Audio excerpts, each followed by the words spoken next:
YouTube right now.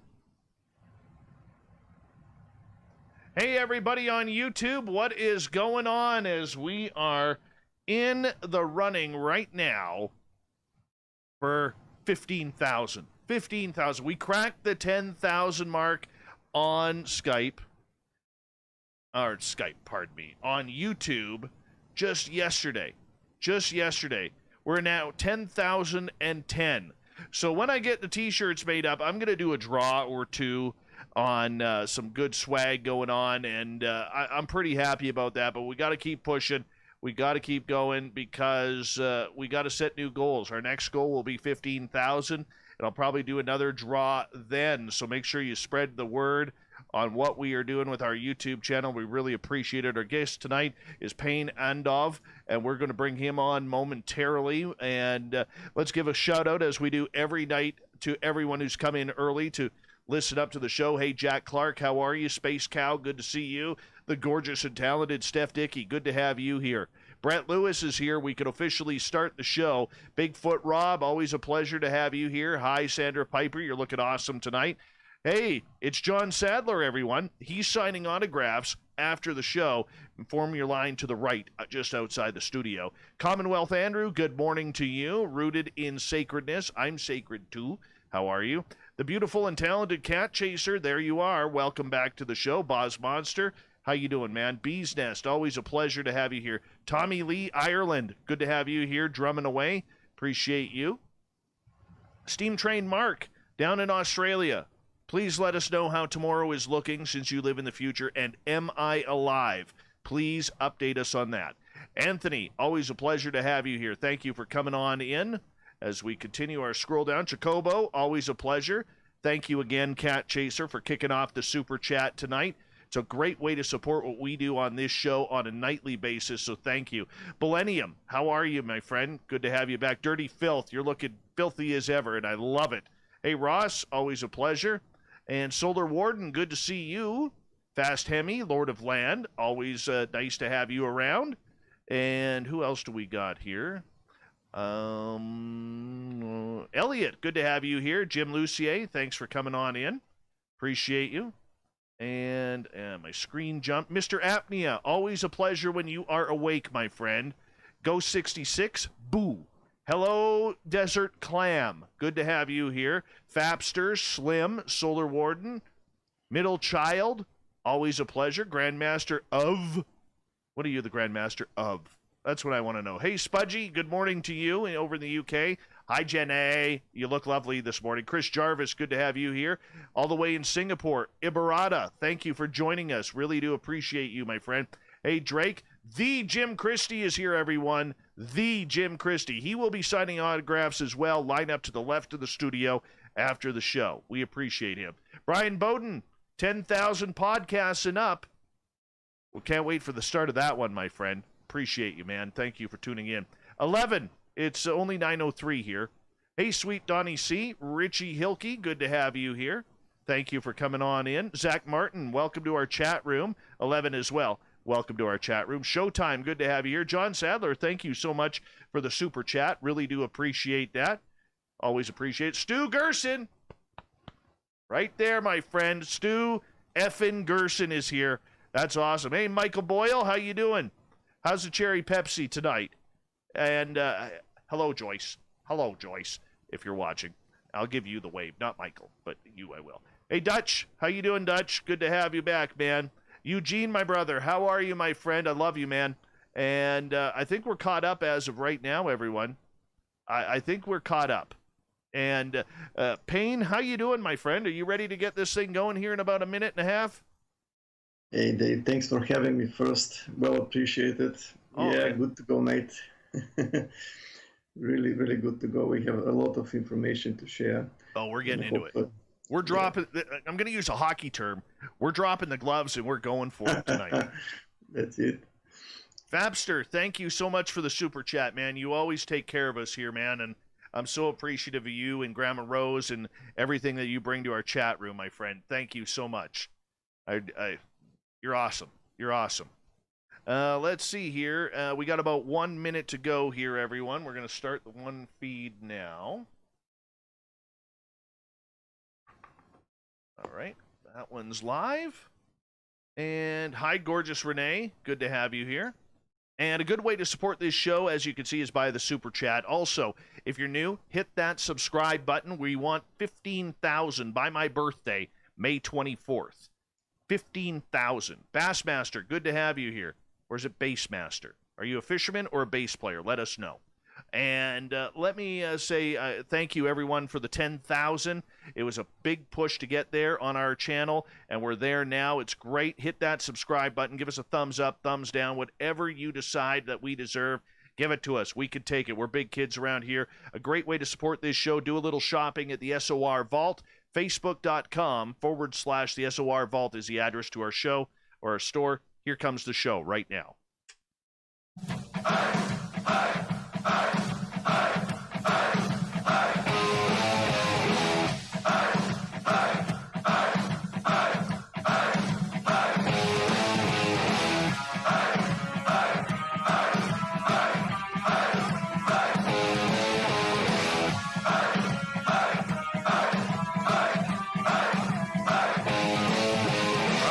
Of central British Columbia to you listening around the world.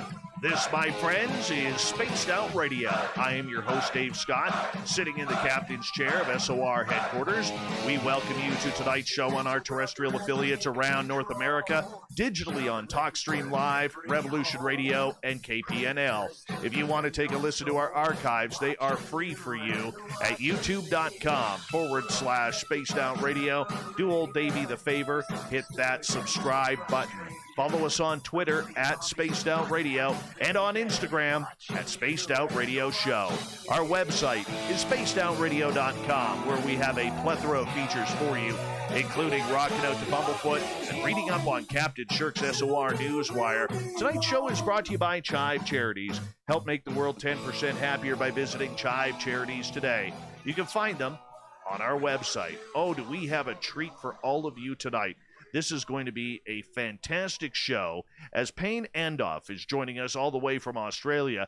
Now, this is a gentleman who wanted to create public conscious awareness. So what did he do? He did something about it. He created a monthly publication of his own magazine called The Sixth Sense. As the chief editor, they put out 32 editions so far. It gave him unrestricted rights to document information regarding ancient civilizations, UFO phenomena, extraterrestrial influences over humanity, top secret projects, experiments, hidden agendas of the elite, ancient esoteric arts such as meditation, kundalini energy, astral projection, remote viewing, telepathy. Oh, you know I love that one. So why does he do this? Why does Pane get into it all? I'm going to tell you, this man is extremely talented with his writing. You can find all of his books on Amazon.com or .ca if you're in Canada. And then at the bottom of hour number 3, I'm going to bring you the SOR Newswire, brought to you by Paranoia Magazine. Pane Andov, welcome to Spaced Out Radio for the first time. How are you? Thank you so much, Dave. Thank you so much for having me once again. I'm well appreciated. I'm really well and looking forward for our discussion. Me too. Me too. Now, let's learn a little bit about you, because for a lot of people out there who may not be familiar with these topics or maybe skimmed across them, you know, this is something that you are very passionate about. Where did that passion come from?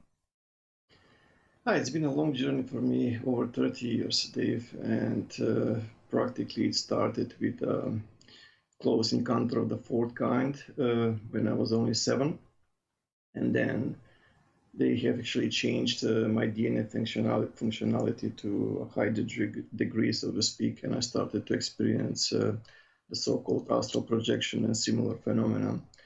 And from there, it was just one thing after another, and then the contacts intensified to a very high degree that they become frequent, especially in 2007, 2008. There's a huge amount of download of data was going on, and I literally translated over 250 genuine crop circle formations, if you will, and decoded the messages embedded into the geometry of those crop circles, if you will.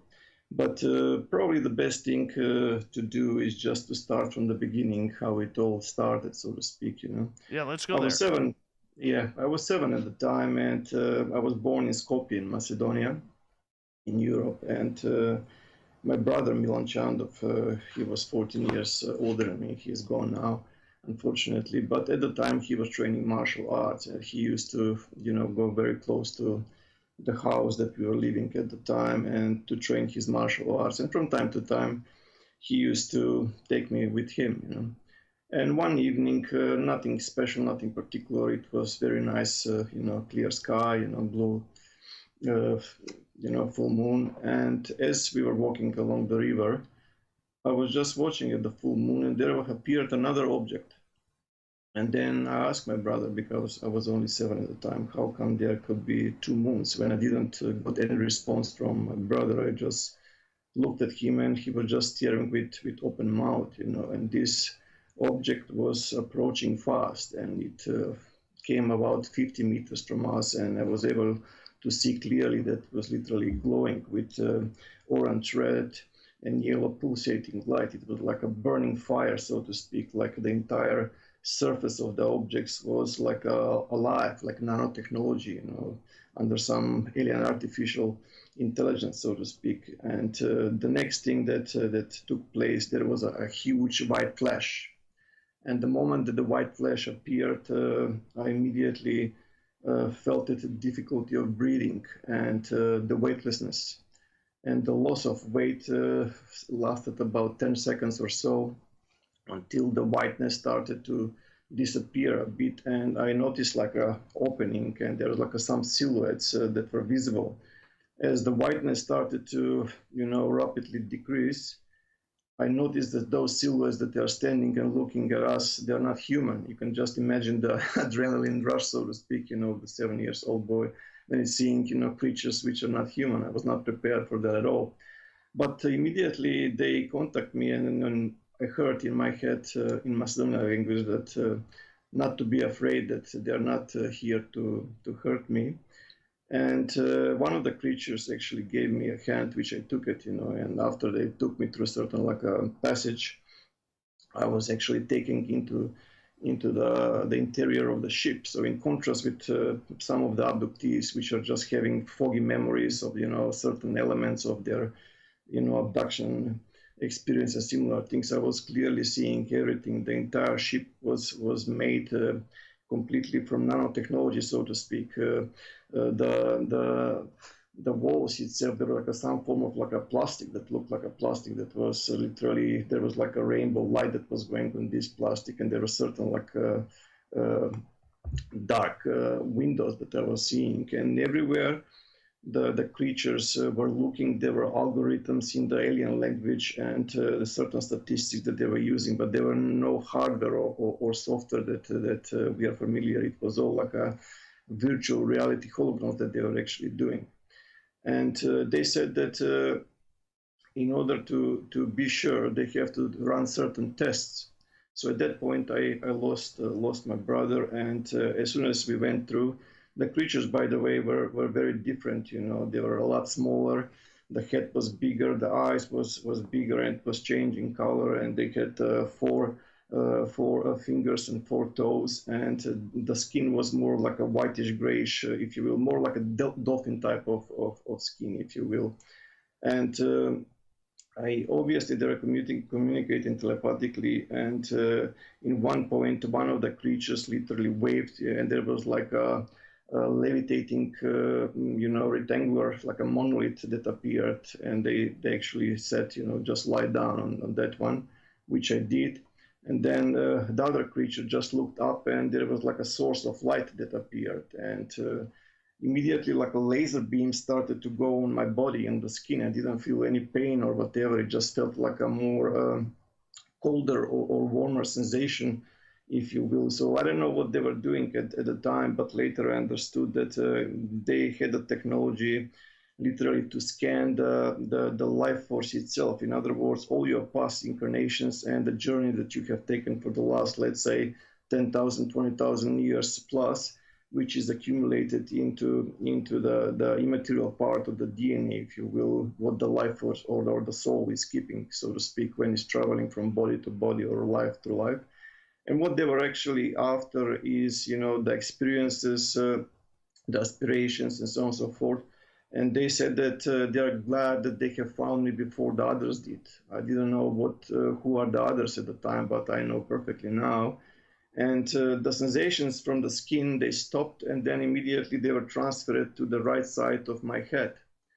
And it started to burn a bit, and obviously they were rewriting my cellular structure inside the cerebral cortex, so to speak, and they were putting alien implant. When that was done, I was able to hear them more clearly, and they said that they have done something that will change how I perceive the reality. And I didn't know what to make of it at the time, but what they actually did is they activated certain potentials of the consciousness of the psyche, like astral projection and similar things. And they said that once when those things are going to develop, and I will learn about them from the experience, and eventually I will tell other people about them. Exactly what they said, that's exactly what it happened, And for the finish of the entire contact is that they made the entire floor of the UFO completely transparent, so I was able to see how we are flying, moving above the Vodna mountain, which is the biggest mountain in Skopje, approaching fast towards the suburb that I was living in the time, which was Kapush 4, so to speak. And then there was another white flash, and immediately I found myself in my bed, in the bedroom, and I didn't absolutely lose any awareness at all. The first thing that came through my mind was what happened with my brother. I immediately jumped out of the bed, went directly into his room, and I saw my brother literally shaking in his bed, and there was blood coming from his nostril opening. My mother literally woke up, and when she saw what's happening, she freaked out, and she started to repeat, what happened. My brother was literally out of his zone, so to speak, and me, on the other hand, I remember exactly what took place. And she wanted to call the police or someone just to see what's happening. And the weird part was that there was only one entrance into the room, and there were two locksmiths, and they were both locked. So she said, how in the world that you guys got back home, when the locks are locked, if you will. So from there, after 15-20 minutes, my brother stabilized, the bleeding stabilized, and I started to talk to my mother, exactly what happened, but she was not very happy from what she is hearing. And the next morning, things started to change. As I woke up, I started to notice extreme voices in my head.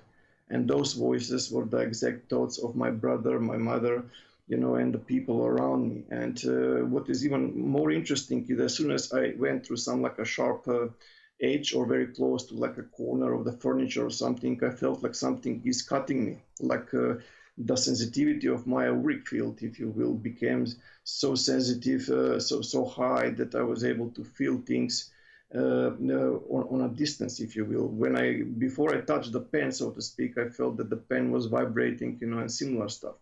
But the most extraordinary thing that took place is that the next night, as I fell asleep, I woke up in the middle of the night, and there was very, very high noise in my ears, like a buzzing sound, but with extremely high level. I didn't know what to make with it at the time, but now people call that experience of sleeping paralysis. Right. And from there, I just literally lift off, and about meter or so, and I was able to see the entire bedroom, so to speak, from that angle. When I turn around, I saw my own body in the bed, and that freaked me out, and the entire experience was cut off. But then again it happened, and then I got the courage, to go through the ceiling, and it was quite amazing because I was able to see the entire neighborhood, from about 10-15 meters, height. It was quite amazing, and I didn't apply flying like in astral traveling most people do. It was just like a long jumps, 10, 15, 20 meter jumps. But what was quite remarkable, there was an orb of light about 50 meters away from me, like babysitting me.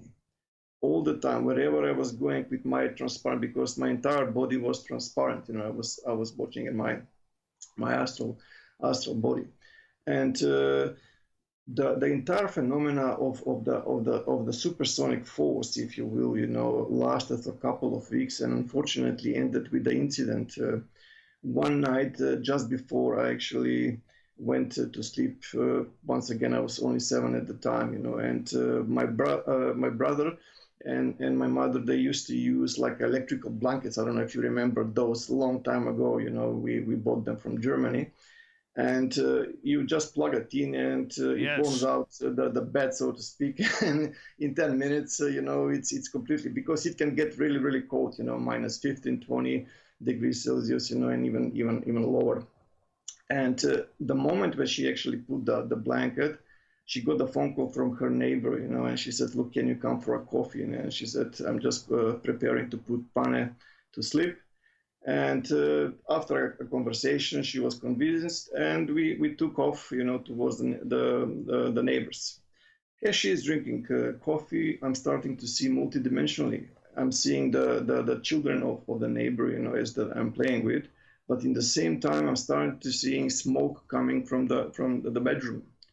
And it happened for 10, 15 seconds, and then it stopped. And then after a minute or two, it intensified, and then eventually I started to see fire from the house. And I approached my mother and said, "Look, Mom, something is not right. I'm seeing that the house is on fire." And she just ignored me, you know, you're imagining things. And then after 5 minutes, again, you know, very, very strong. Now I was seeing the fire, and with open eyes completely, as I'm seeing everything else, much stronger impulse of danger. And then I started to make a scene, and the neighbor finally, she said, "Look, Peppa, let's go and check it out." And as we go, you know, around the corner, when our house was visible, my mother noticed a huge smoke coming out from the house. She starts screaming. All the neighbors came, you know, with buckets of water, whatever they could carry, and they put the fire down. Luckily, it didn't go to the electrical installation to burn the house to the ground, so to speak. But when the neighbors actually went away, she got so pissed off, and she said, "How in the world are you able to do this? I will take you to hospital, to surgery tomorrow, or to see, you know, what kind of devil just went inside of you, so to speak." But she really scared the thing, you know, out of me, so to speak, from that point. And I backed this force back inside. So it didn't. The next morning, I didn't hear any voices. I didn't. I was not able to feel things like before. You know, to be connected with things. Neither the so-called out-of-the-body experiences were occurring anymore. So nothing drastically happened for the next 7 years or so. And then after that time, we went for a holiday in Croatia, where my uncle had a lot of knowledge and literature about the Tibetan Buddhism, about the Qigong, the Shaolin monks, you know, yoga, pranayama, out-of-body experience, that kind of stuff. And he started to handing me some literature, which I started to go through. And I was familiar with some of it, you know, but some of it was quite extraordinary. And in certain magazines and books, I found information about the astral projection. And I literally fell in love with it. And I started training, I found the techniques, and I keep on going. And it took me 12 months to achieve my first conscious out-of-body experience, you know, after the event when I was only 7. So I was training really, really hard, you know, from That's yoga 7. nidra. No, that's at 14. You know, that's 14. But either way, how, and pardon me for interrupting you, but how do you train yourself on all of this at such a young age? Where did you find the mental capacity and strength to do this?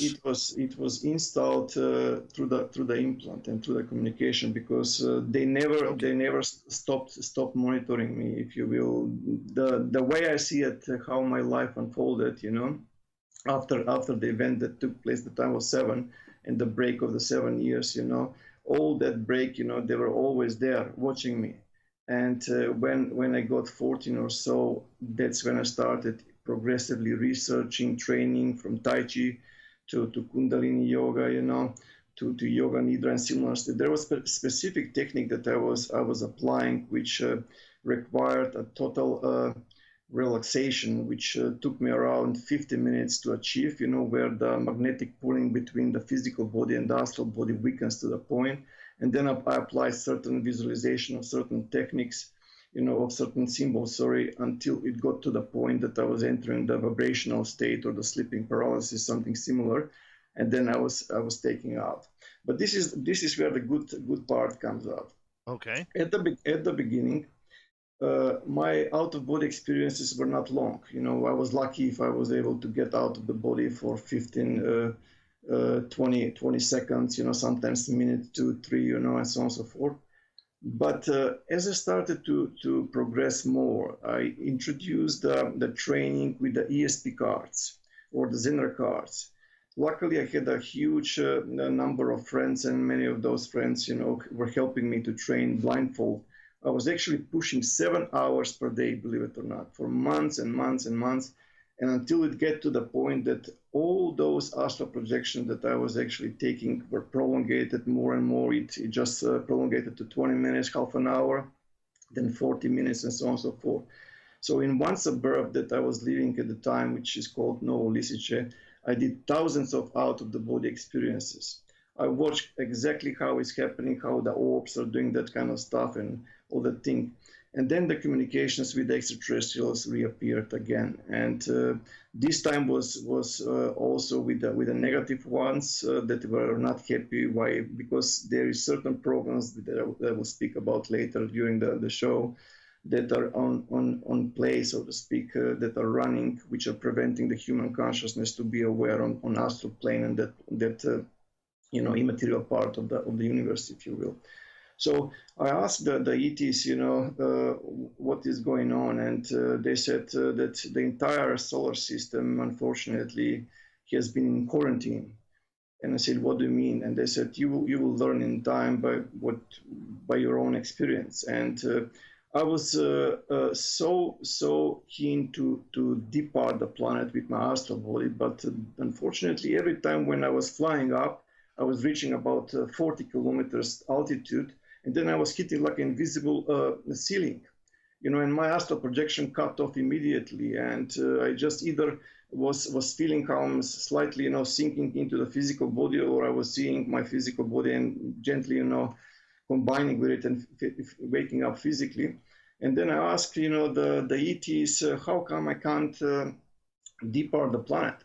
And they said that there is a shield of energy which is very hard to detect to our scientists, which doesn't allow the human consciousness to depart the planet, if you will. That's why when most of the people are having lucid dreaming or similar things, they usually dream about local stuff, like rivers, mountains, cities, and so on and so forth. But rarely they are dreaming, that they are seeing the sun from an angle, or a Jupiter or right. moon from the angle, so on and so forth, And they said, look, the next time when you enter, because I was also the easiest way that I was entering the astral plane, so to speak, was through dream control. In other words, as soon as I detect some anomaly inside the dream, something which didn't make any sense, it triggered a reality check. And immediately when that was on the run, I immediately become aware that I'm dreaming. As that happens, there are a couple of scenarios that can occur. It can occur, let's say, if you're not trained, it can induce immediate physical awakening, or sometimes the consciousness can split on 2 or 3 parts. For example, part of the consciousness can still remain inside the dream and seeing what is dreaming, and the other part starts to feel on which side the physical body is positioned. Pane, I'm going to get you to hold on right there, because we are going to go to break here at the bottom of the hour. We are going to get into astral travel. What's it like going out there on the plane? I want to know. I'm sure some of you want to know, and we're going to find out with Pane Andov tonight on Spaced Out Radio. This is going to be a wild show. Stay buckled in. We'll be right back.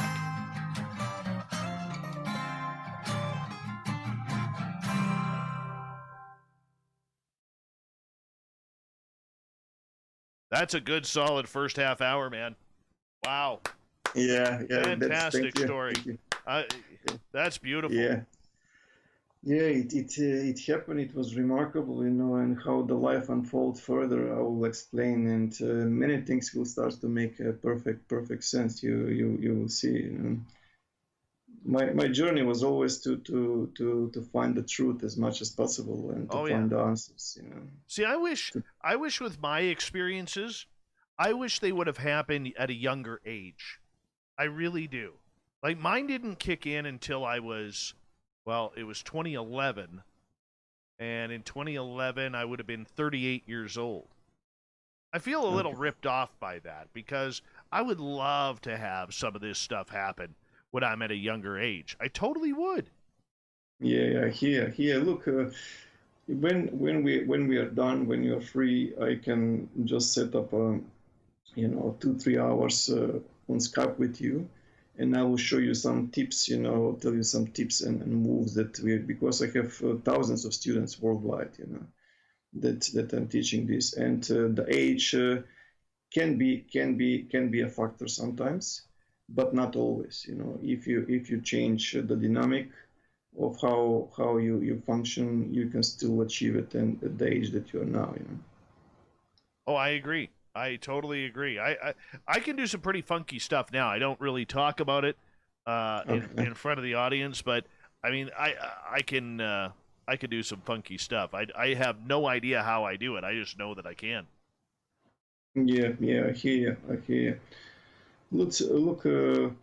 I will continue towards explanation. You know what Yeah, is happening in the absolutely. astral plane. You know, Yeah, and we will take it from there. You know, yeah, then absolutely. if it's okay with you, we will Sure. go to some of the ancient, you know, world, and then implants and, you know, abduction, all that kind of stuff, Oh which yeah. is Oh hot yeah. stuff. You're making me a happy man right now, Payne. You're making That's me a it, happy. mate. All right, That's man. it. I gotta ask you. You know, on behalf of our audience, we ask all new guests this. What is your opinion of eating breakfast for dinner? Oh, that's interesting, mate. Look, I eat only 2 meals, so it doesn't make any difference to me when the meal is going to be.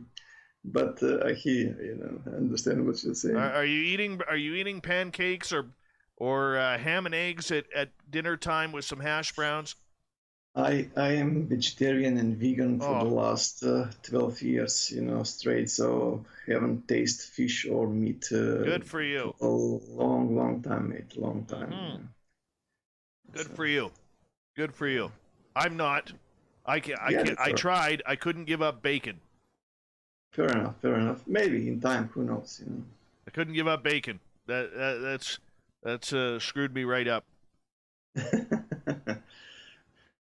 Fish, I had no problem because I've never eaten fish. The other stuff I didn't It's a mind. it's understanding, Dave. Yeah. Once in slaughterhouse and you will see why people don't eat meat. You Oh, know. I used to work at a chicken factory.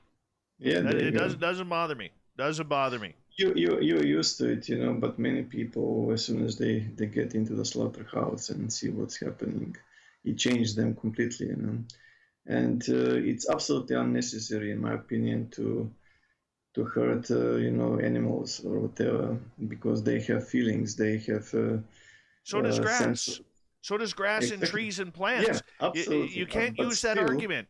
You know, yeah, yeah, I'm but all still, appreciative of the argument, and I'm willing to go there. But yeah. you can't do that. That's not I know, I hear you, and I'm taking that on board also. But unless the genetics is right. re-established, you know, you have to eat something, otherwise you can't function, you know. So, Absolutely. Hold on one sec.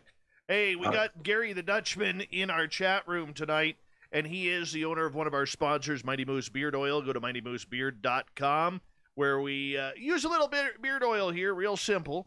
You just grab a little tube here, you put it in your hand, nice and simple like that. And, you know, if you got some nice whiskers like old Davy does, you rub your hands together, just kind of massage it in. You massage it in. This is the winter blend I'm using. I love it. Make sure you go. Remember, it's in Canadian dollars. So if you're in the U.S., you're saving money. You're totally saving money. Just makes your beard and your hair feel nice. And ladies, it's good for split ends as well. So you could use it in your hair. Yes, it's beard oil. It's all natural, no chemicals. MightyMooseBeard.com. Make sure you use promo code SOR2019. Big thank you to Fapster, John Sadler, and Cat Chaser for the amazing super chats. Thank you to help us push over 10,000 subscribers. And we're going to continue with the show here in about, let's say 3 seconds. Hold on.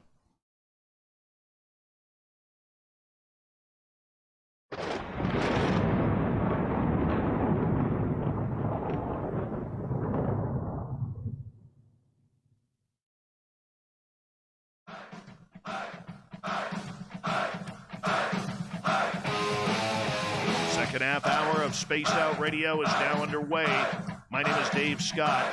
Thank you so much for taking the time to join us tonight. Really do appreciate earning your listening ears. And hey, we finally hit 10,000 subscribers on our YouTube channel.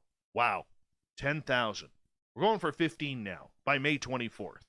That's what I want. That's my birthday goal. But anyways, I want to remind you that if you've missed portions of this show or others, do me a favor, hit that subscribe button on our YouTube channel, because our archives are free there at youtube.com/Spaced Out Radio. Follow us on Twitter at Spaced Out Radio, on Instagram at Spaced Out Radio Show, and our website is spacedoutradio.com. Author, researcher, editor, this man is all about telling the story about the strange, and I don't know how to really explain it. I mean, Pane Andov, who is our guest tonight, he's gone through the gamut, literally starting at 7 years old.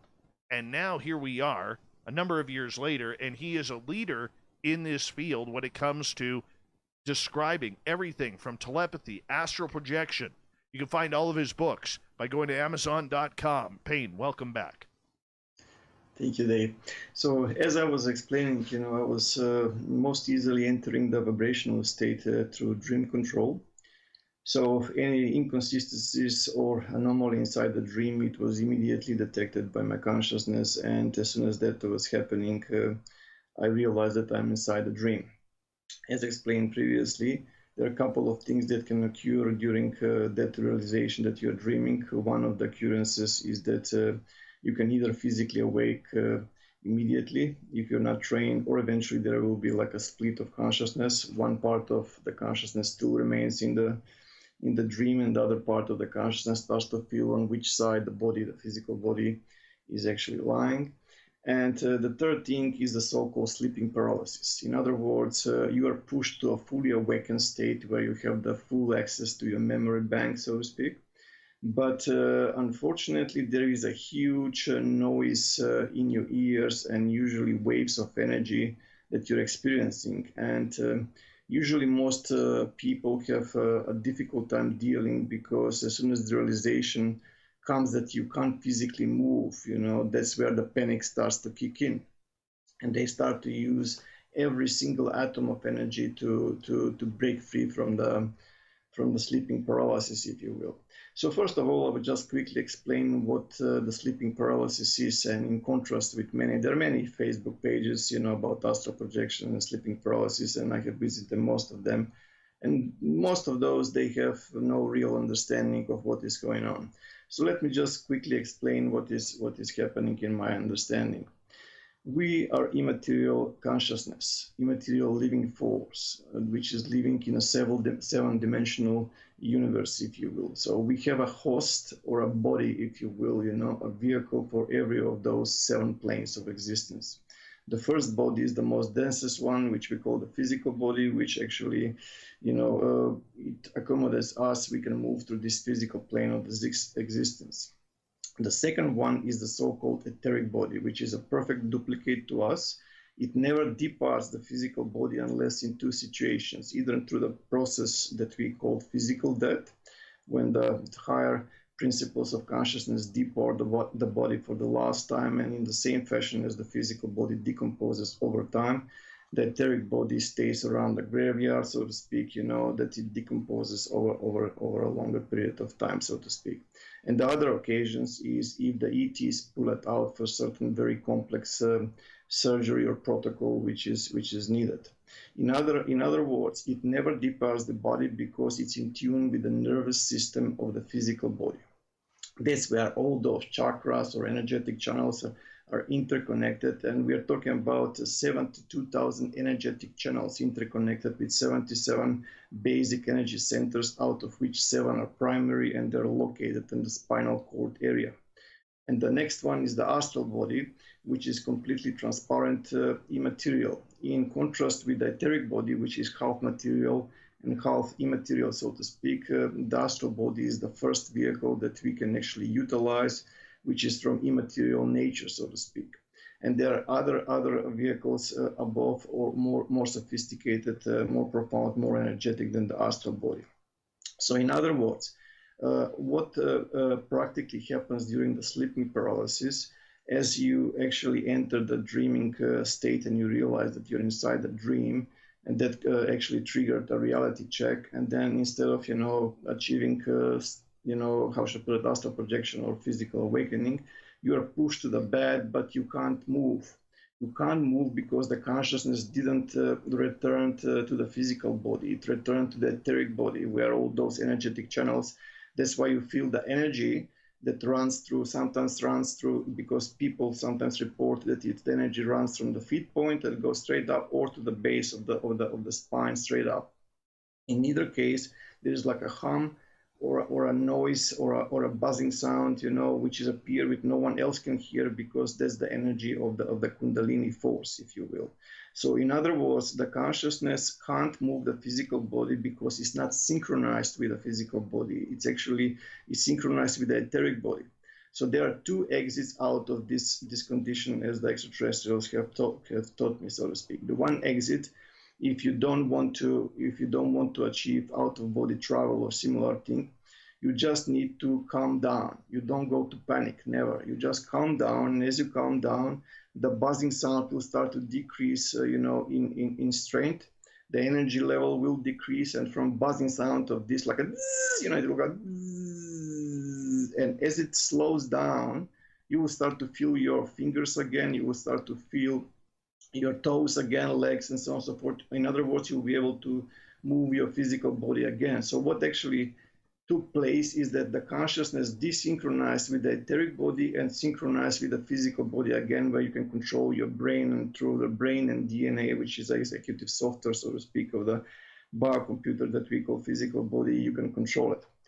So that's one exit out. But if a person wants to achieve astral projection, if you will, it is very crucial that you amplify the energy. So when you amplify the energy needs to reach the forehead region. Especially there is a center in the brain which is called the right angular gyrus. It's in the right side of the hemisphere. As soon as that center gets a power supply, you can actually say to yourself, I just want to astral project, and the astral body, you will leave the physical body immediately. The astral body will separate. The moment that the astral body will separate, you will not be hearing the sound anymore, and you will be able to utilize the astral body. You can pass through wall, fly, and so on and so forth.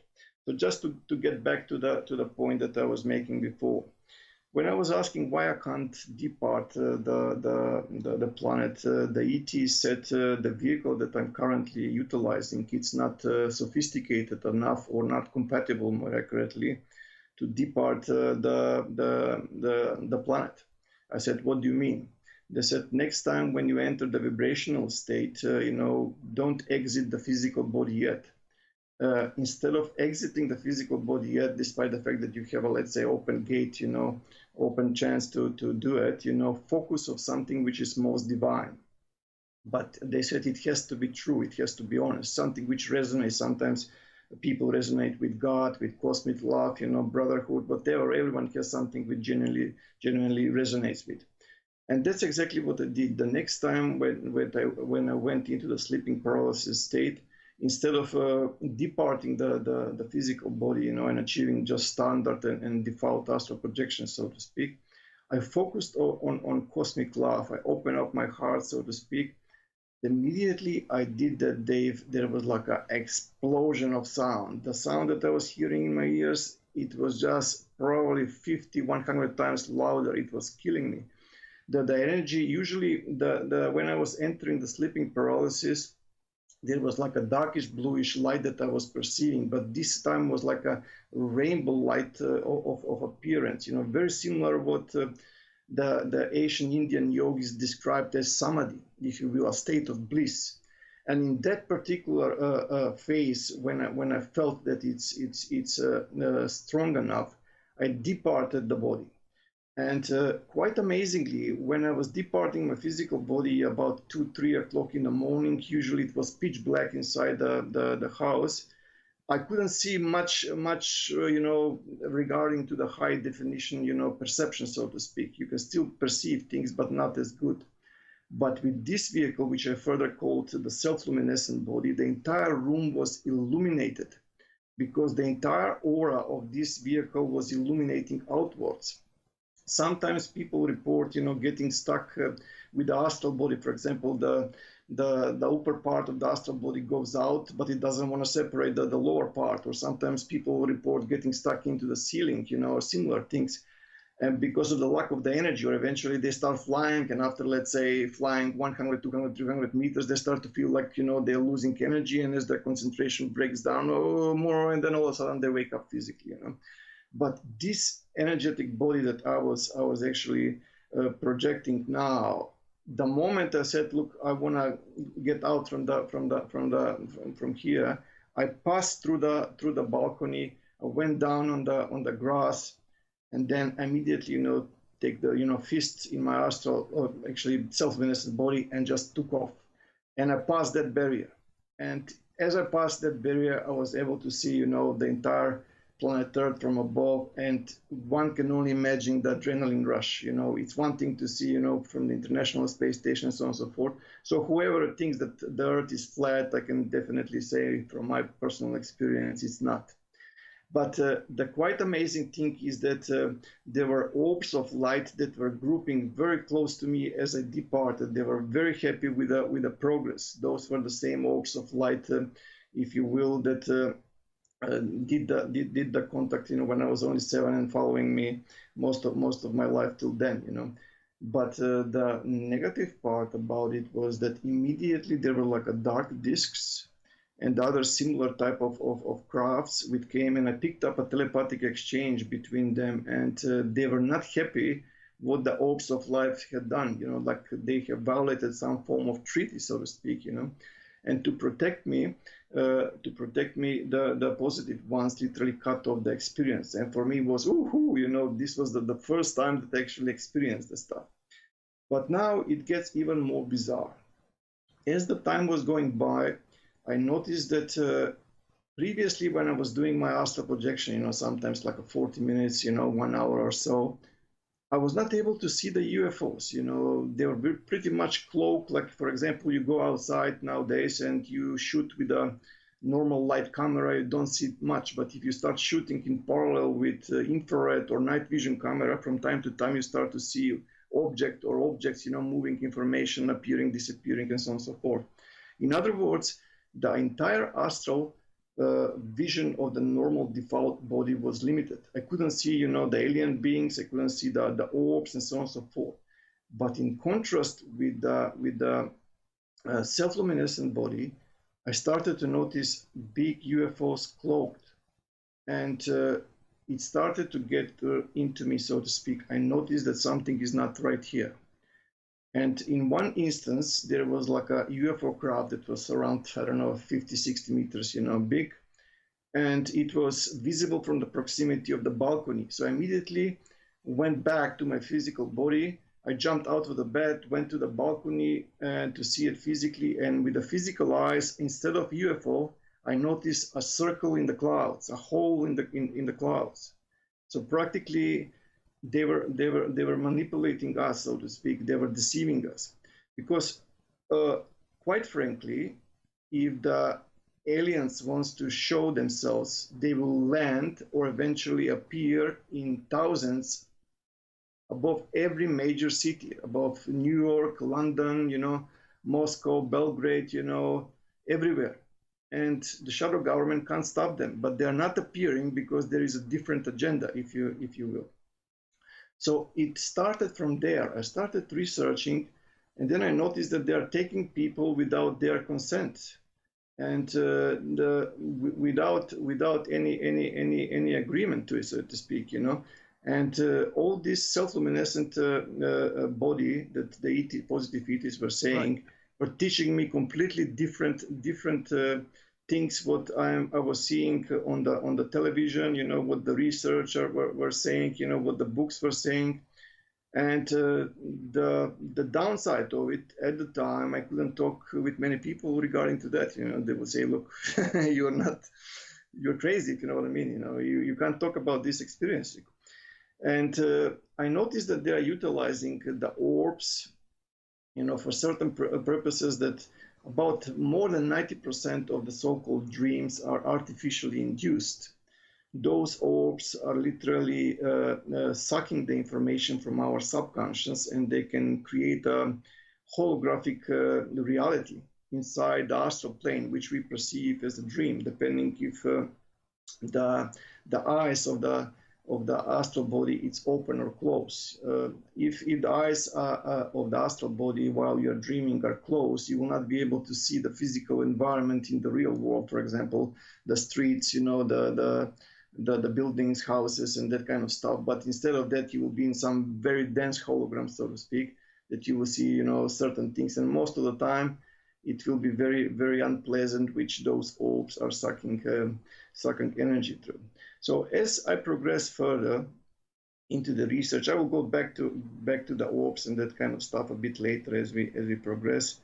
I started to ask more questions, and I said, look, tell me exactly what's going on here, because many things doesn't make sense. And they said that unfortunately the entire solar system is occupied by intelligence which is not friendly towards the humankind.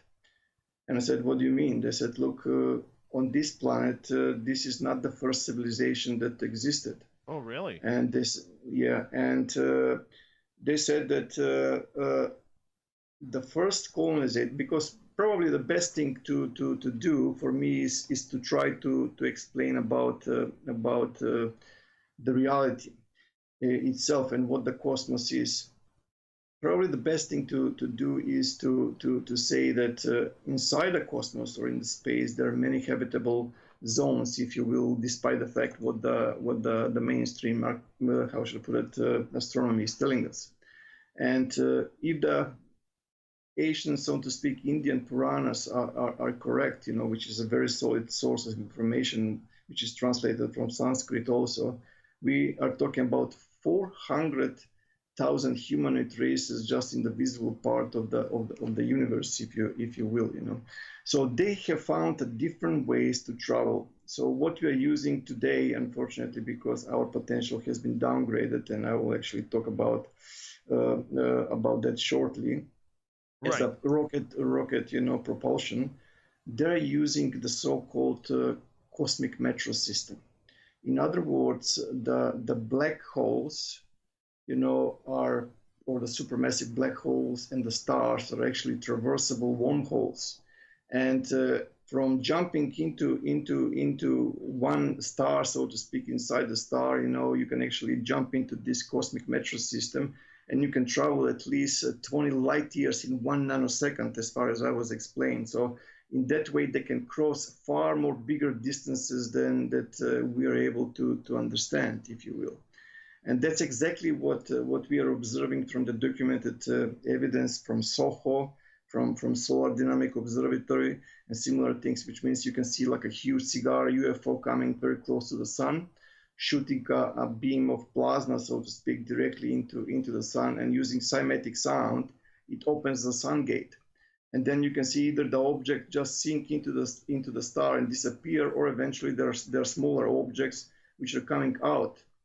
In either way, it's like a bus stations between the stars, so to speak. So in this way, they can travel through the galaxy and beyond, and so on and so forth. So in other words, the first colonizators came around from 70,000 to 50,000 years ago. So what I will be sharing with you, Dave, and with the audience, is something very different from what the Zacharias Sitchin and the Anunnaki theory and Frank Hawk and other people which have actually presented, already. So in my personal understanding, the entire life in the universe comes from the cosmic engineering. Right. So in fact, life in cosmos does not appear randomly, if you will. So there are races out there sophisticated enough, evolved enough to literally terraform, a lifeless planet from completely rocks to a livable environments, if you will. So just a logical question, what condition must the planet have to support the life as we know it, right? So we're talking about extended regions of liquid water, Right. conditions favorable for the assembly of complex organic molecules, energy sources to sustain metabolism, and similar. And also you have to have, carbon, hydrogen, nitrogen, calcium, and so on and so forth. In other words, these cosmic designers need to know the fundamental programming language of life, which is biology. Biology by itself, by the way, it's a self-assembling nanotechnology with a built-in programming language, right?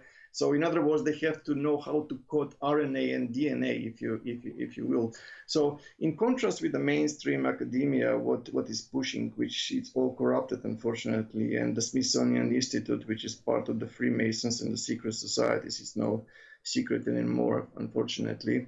Life on planet Earth didn't occur from amoeba and then evolved to more complex organisms. It was completely brought here, fully established, right?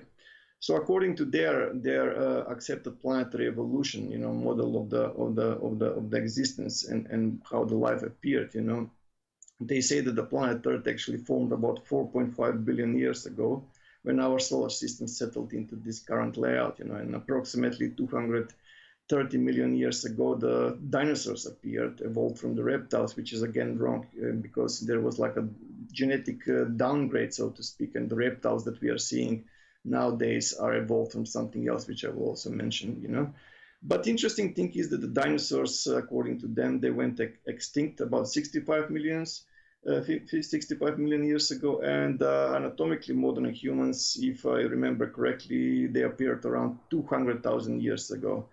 And if this is so, if dinosaurs went extinct about 65 million years ago and anatomically modern humans appeared only 200,000 years ago, then how can this be? The fossil record in many occasions are showing, human footsteps in parallel with the dinosaurs. In other words, what I'm trying to say, the humans were literally giants in those days, But the thing is, in our ancient past, we had different living forms, from beings with elongated skulls, more arms, more legs, different brain capacity. Some of the creatures, they had like a spike growing from the top of their head. They had the longer ears and so on and so forth. The life was completely different. And some powerful people, practically, they want to erase the history, and I'm talking about the Smithsonian Institution that was established in August 10, 1846, and it's responsible, in my personal opinion, for the biggest deliberate cover-up of the human nation history, about not just about the giants, but also about the extraterrestrials, and all the kind of stuff, what was happening, and it took it from there, and it's quite remarkable that the universe itself, I was asking the very, very basic questions which are bothering all of us. I said, look, what is the purpose of life? Right. Why we are existing at all? What is this? And they said that the primary function of the universe is like a catalyst. I said, what do you mean? Right. Pane, I'm going to get you to hold on right there because we do have to go to break here at the top of the hour, and full of information, my friend. Full of information, and I don't even know where to grasp it. We're going to try and get in some questions for Pane as he jams all of his information in here. I'm blown away right now. How do you know all of this? That's what I want to know when we come back on Spaced Out Radio. Pane Andov is our guest tonight. We're going around the gamut from astral travel to ET connections and implants and everything in between. It's going to be a lot of fun in hour number 2. Find all the Pane's books on Amazon. Just go to amazon.com.ca.uk. Wherever you are, you can find his books. They're all right there. We'll be back with Spaced Out Radio next.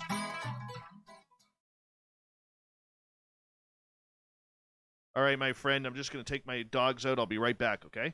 Okay, sounds good, mate. Sounds good. I'm here. Do you want help finding out what's going on?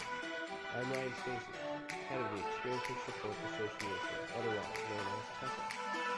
We teamed up with Space Out Radio to investigate cases for night on the SOR satellite system. We are independent and there's no cost to what we do. All we need is your experience.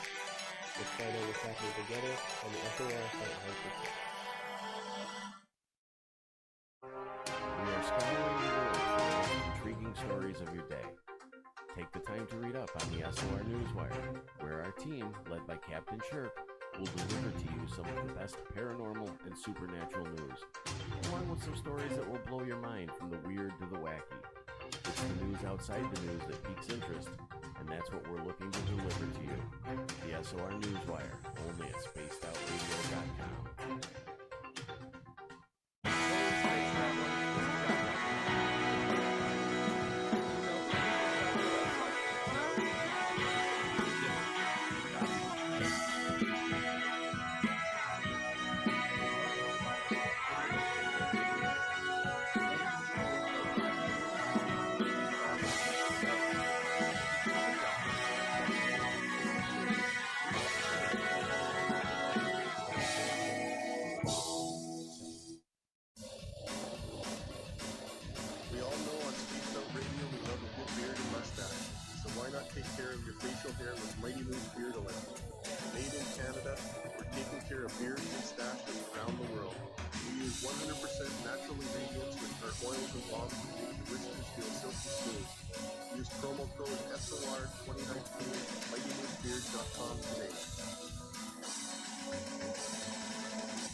I'm feeling a little spicy tonight.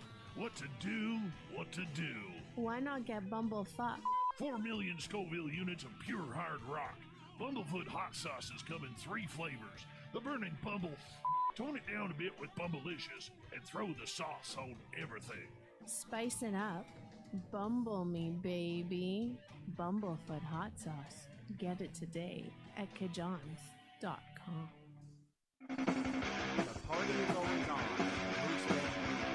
The Moose Van Cleaver is where you can visit the West Coast. Open until 2 a.m. nightly. The Moose brings at the rock while serving some of the best rated food in the city. The menu starts at $6.95. Why party anywhere else in the River when the Moose is right? Get your horns up and rock with the Moose, the official party bar of Spaced Out Radio.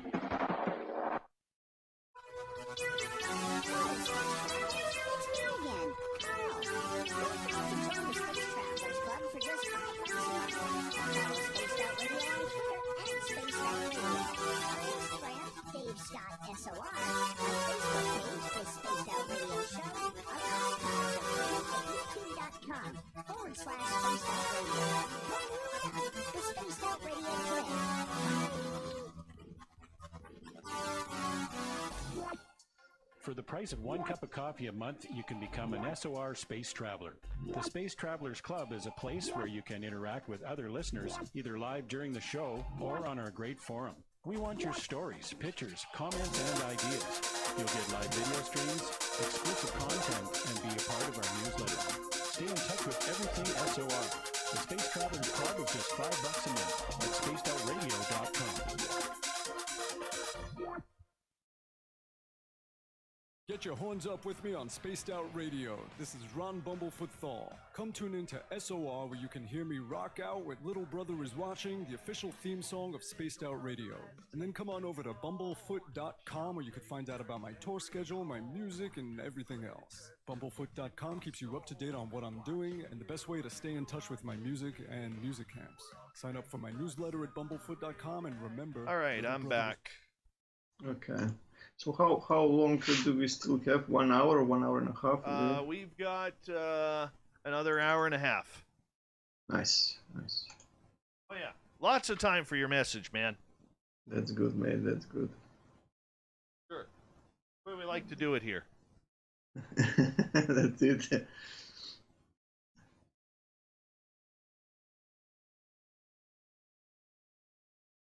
I think that it's interesting, you know, so I hope that the listeners will like it. Oh, yeah, I think they're enjoying it. I think they're very much enjoying it. Looking at it, our numbers are good right now, and everything's looking good. That's good. That's good, man. Yeah. So.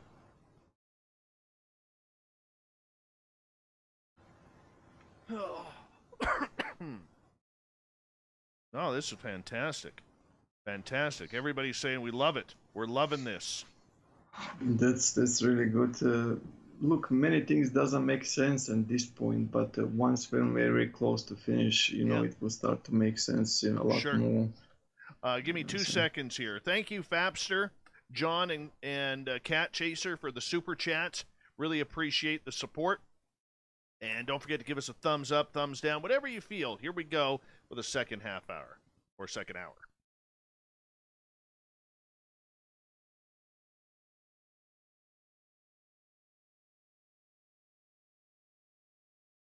I lied. We're 20 seconds away. 18 seconds. My new setup here.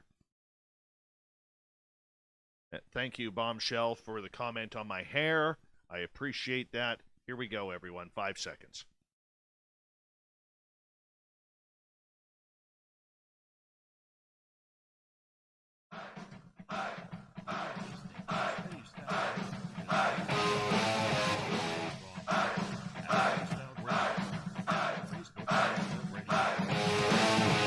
Number 2 of Spaced Out Radio is now underway. Thank you so much for taking the time to join us tonight. We really do appreciate earning your listening ears, no matter where you are in this beautiful planet we call Earth. Welcome back to everyone listening in on our terrestrial affiliates around North America, digitally on TalkStream Live, KPNL, and Revolution Radio. Remember, you can check out all of our archives for free by going to youtube.com/Spaced Out Radio. Just do old Davey the favor. Hit that subscribe button.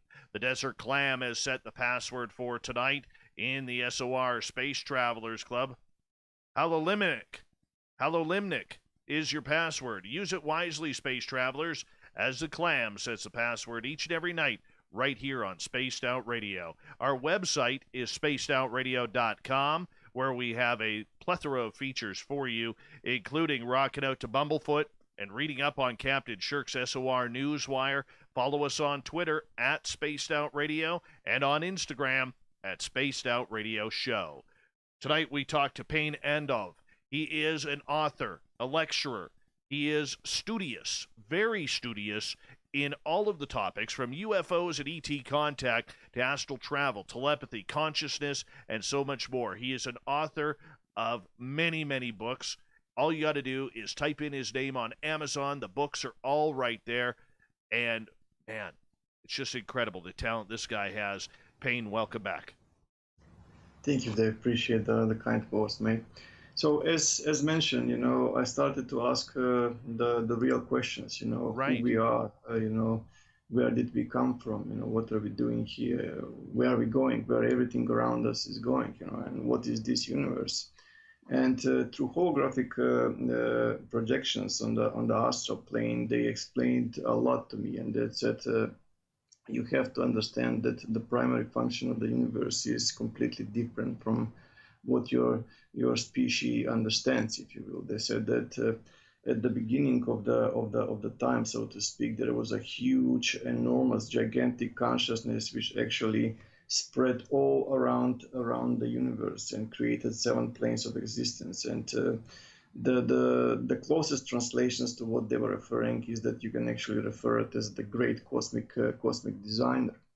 But the quite interesting thing that they were saying is that this source consciousness that appeared in this matter, if you will, an antimatter also altogether, with 7 planes of existence, it actually spread the sparks of life, according to them, in different parts of the cosmos, and departed the scene In other words, like you're just going somewhere, you're planting seeds, if you will, and then you depart, the playground, so to speak. In other words, it created two forces of light and forces of darkness. In every millisecond, if you will, something dies in the universe and something else is born in the universe. So it's kind of like a balance between those two forces which exist in the universe. The forces of darkness, they're very dense, and vibrationally and visually, the forces of light, they're far more profound, far more beautiful, if you will, So one force pushes towards the evolution of the consciousness, while the other one pushes against the evolution.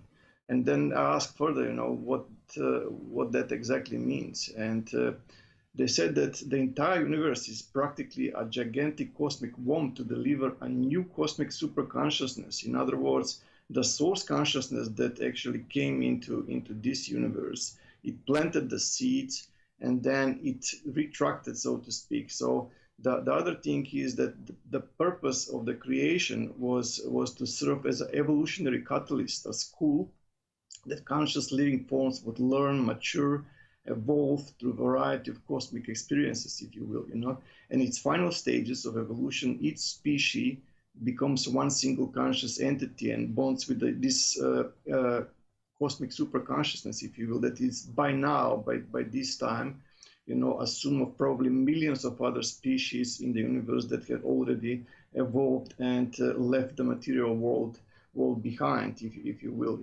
So there are many other species out there in the universe which are utilizing the so-called force or the powers of the consciousness.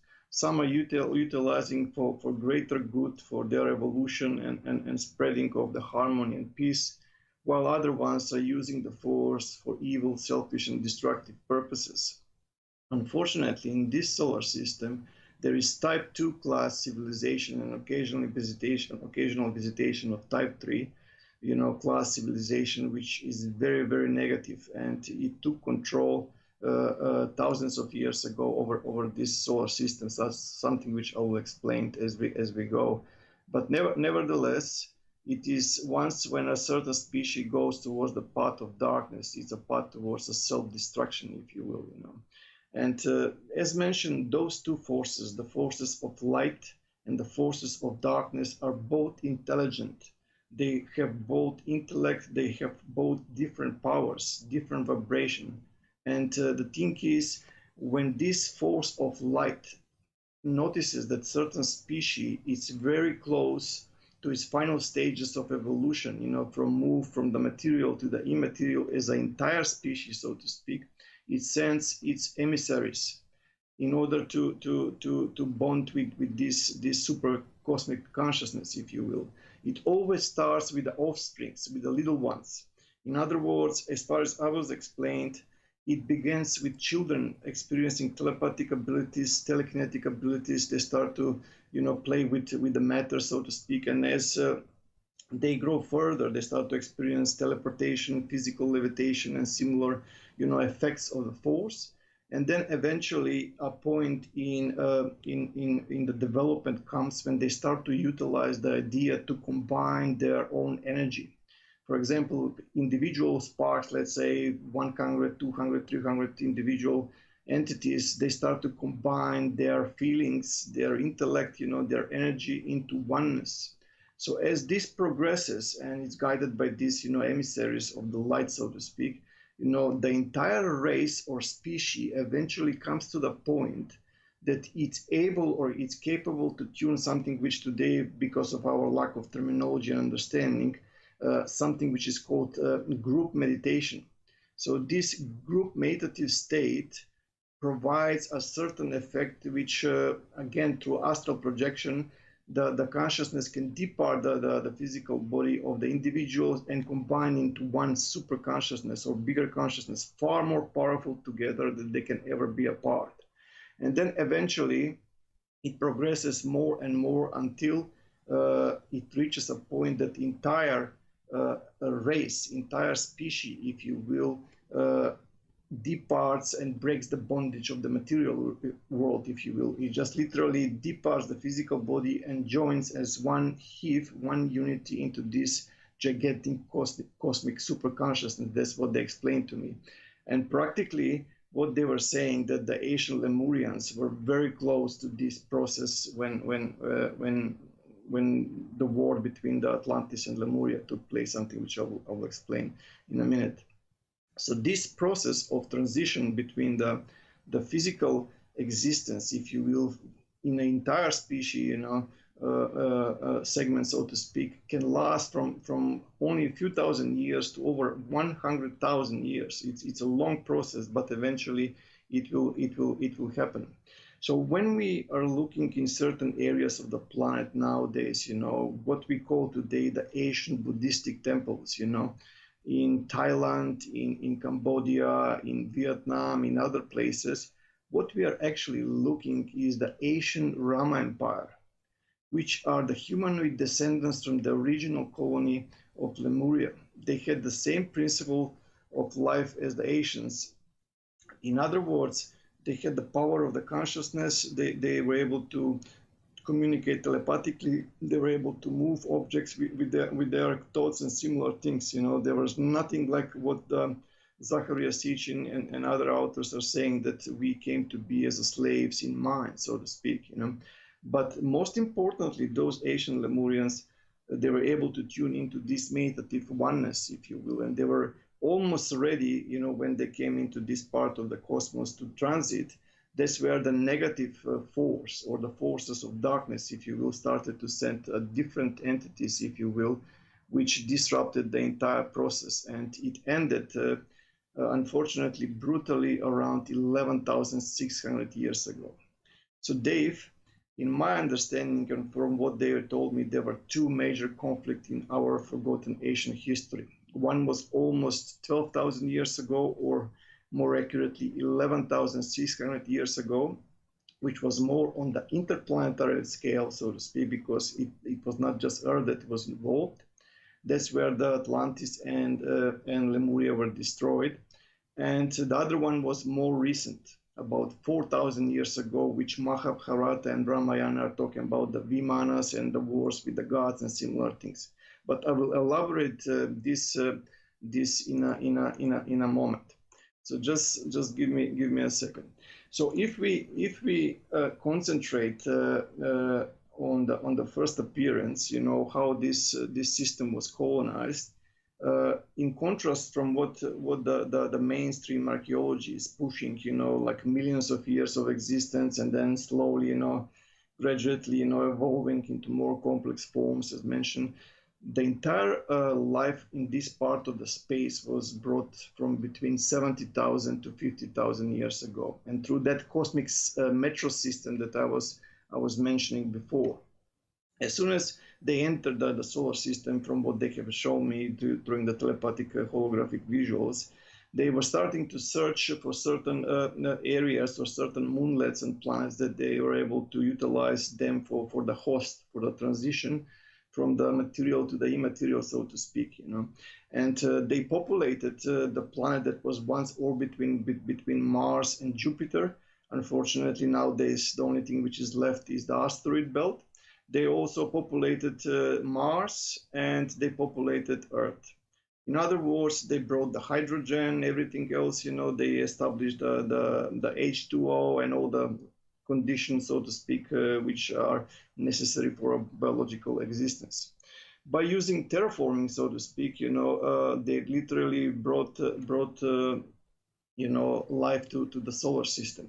In other words, the entire colonization of the solar system was not from scratch. It was just fully established civilization, technologically and spiritually, and it had a really positive aspirations.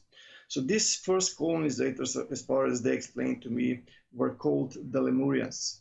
They built tremendous cities on the surface of the planet, but they also drilled the planet, deep underground, a huge network which the legends now refer to as Agartha. So in the ancient Buddhist traditions, on the other hand, if you go in that direction, They were called the arhats, or the enlightened ones, you know. They were the supernatural beings, if you will, you know, the acknowledgers of the supreme truth, you know, untouched by evil, and very, very powerful, you know. They have the insight into the true nature of existence and full access to the power of universal cosmic force, if you will. So this vast underground world, if you will, Agartha, it was illuminated by an inner source of light and heat that made the life possible at all, you know.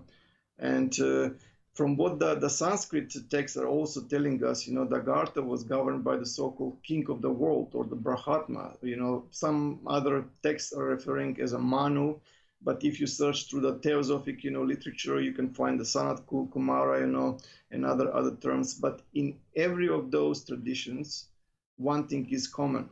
This being was so powerful that it was universal legislator, if you will, a mediator between the ancient humanoids and the divinity.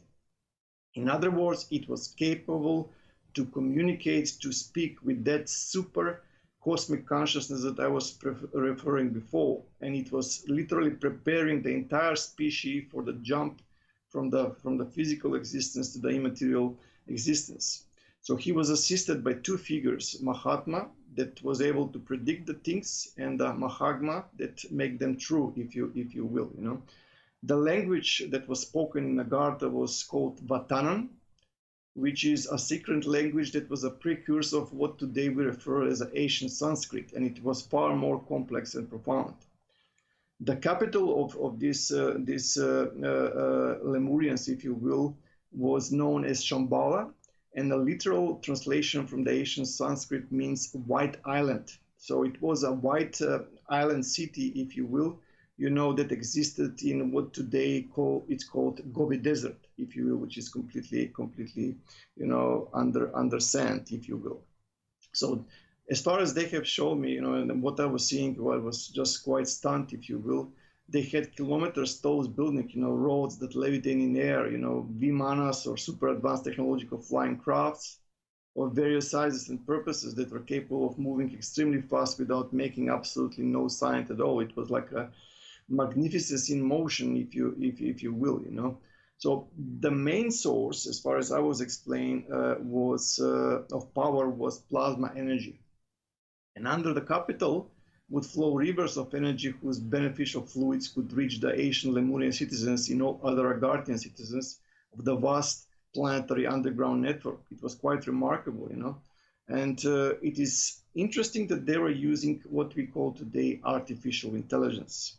Unfortunately, nowadays we are using it in a negative way, which I will explain as further as we go. But in those days, artificial intelligence was used practically everything. From Vimanas to simple opening and closing doors, you know, and simpler things, everything was controlled through thoughts and artificial intelligence that was designed and programmed on the moral principles, if you will. So those were the times when the earth was practically flourishing with abundance of love, harmony, and peaceful coexistence. As far as I was asking about the propulsion system, because that was part of my interest, how those spaceships actually navigate, you know, and what kind of propulsion system they're using. And they said that they had many different ones, but one that particularly, you know, caught my attention was they were saying that their anti-gravitational interstellar spaceships had propulsion system based analogous to that of Lakhima. And this is a supernatural power attained through a spiritual practice known as Siddhi. In other words, what the masters of the force, if you will, can utilize, and as an energy source, it can last forever, if you will. So this supernatural power of consciousness, if you will, once when properly awakened and cultivated, gave the ancient Lemurians a centrifugal force strong enough to counteract all gravitational pull. And it is the same Lakhima which enabled them to physically levitate. So nowadays it's a very limited skills, but some of the yogis are able to physically levitate. They're using the same Lakhima force that I'm referring. So they also had the knowledge of the so-called mantrika, or the science of the sound, which completely were utilizing vibrations that can not just alter matter, but can also alter the fabric of space-time continuum. You know, it was just quite remarkable. But if you start to realize, and you start to search, you do the research where those ancient temples, Buddhistic temples, are mostly positioned, you can see that they can be found in Sri Lanka, in India, in Pakistan, Turkmenistan, Uzbekistan, Mongolia, in China, North Korea, Philippines, Indonesia to some degrees, Malaysia, Vietnam, Cambodia, Thailand, so on and so forth. That's where most of the Lemurians were stationary.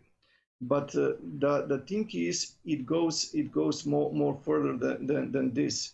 And those Lemurians were genetically different. They had like long ears, they had a spike that was growing, from the top of their head and similar things. They were not consuming water or food at all.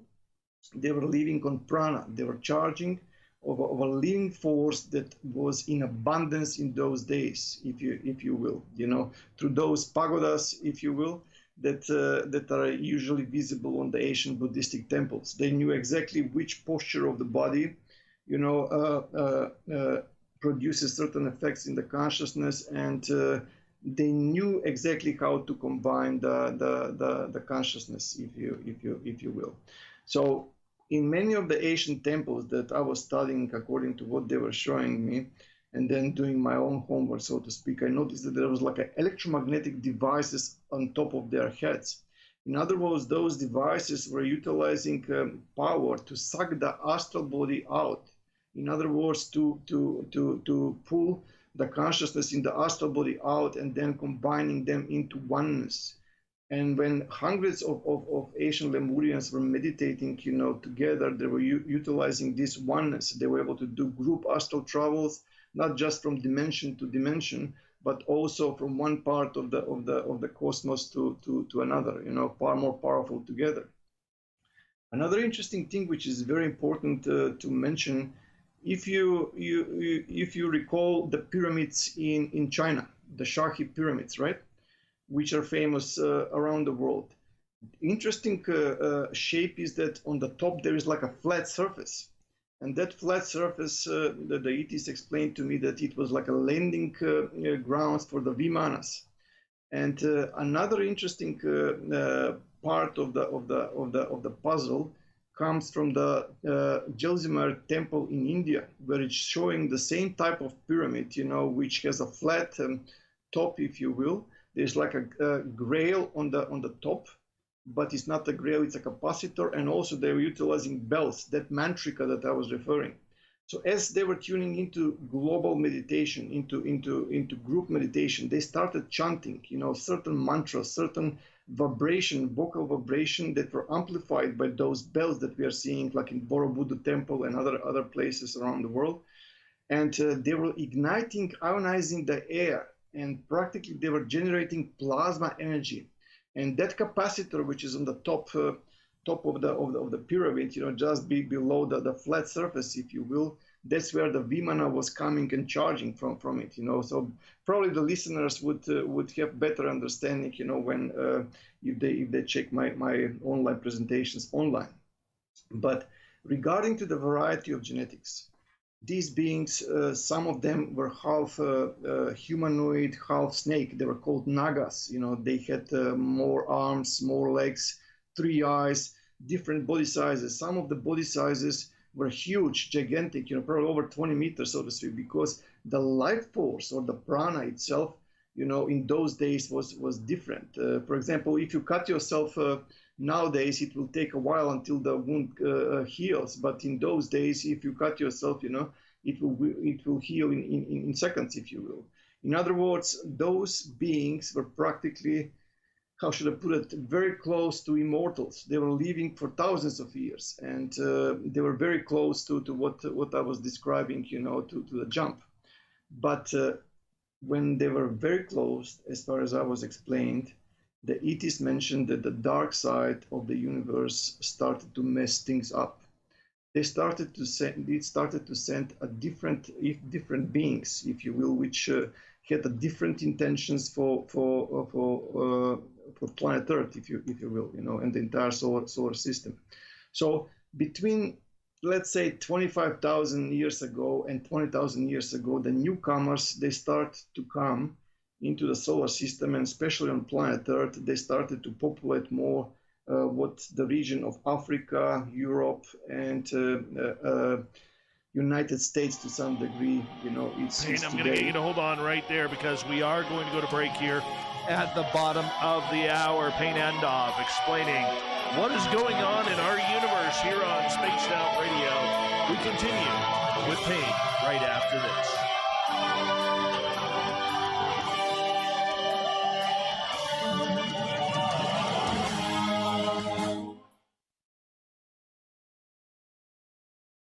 Good job, buddy.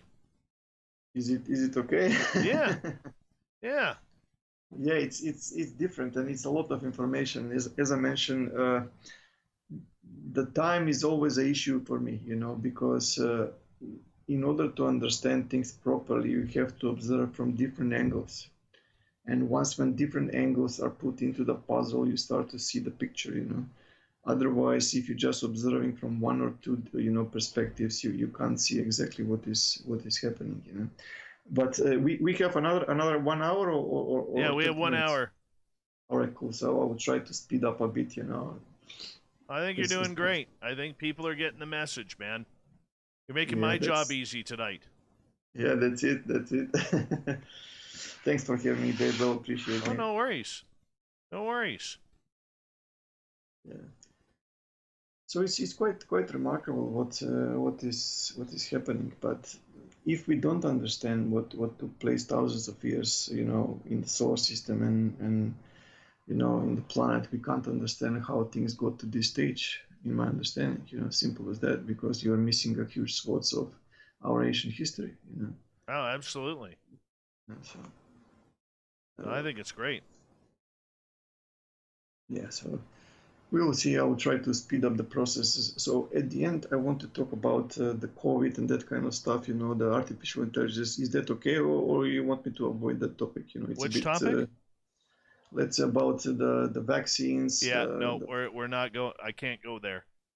You can't go there. All right, No, cool. it's just there's two things that I don't talk about. I don't talk about what's going on with COVID because a lot of our listeners are sick of it, and this is their break. And number two, we don't talk politics. Got you. No, it's not about politics. It's about the globalists. But that's right. I got you. It's good that I ask. You know, otherwise I would probably turn that turn, you know, and go in that direction. But it's good that I ask. Appreciate that. Yeah, no worries.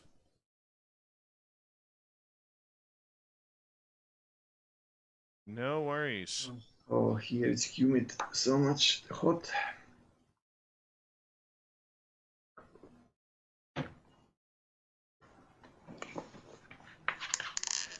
So how are we with the listeners? We're still having a good audience? Huh? 1 second.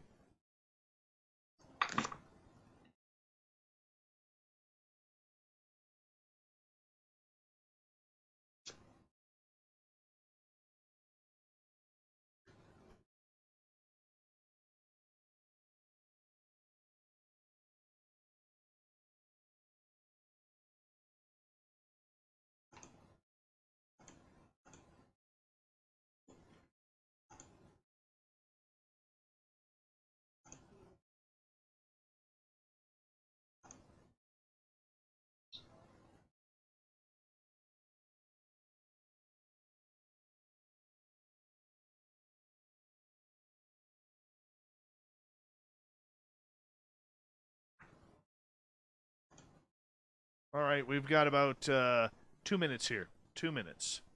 Okay.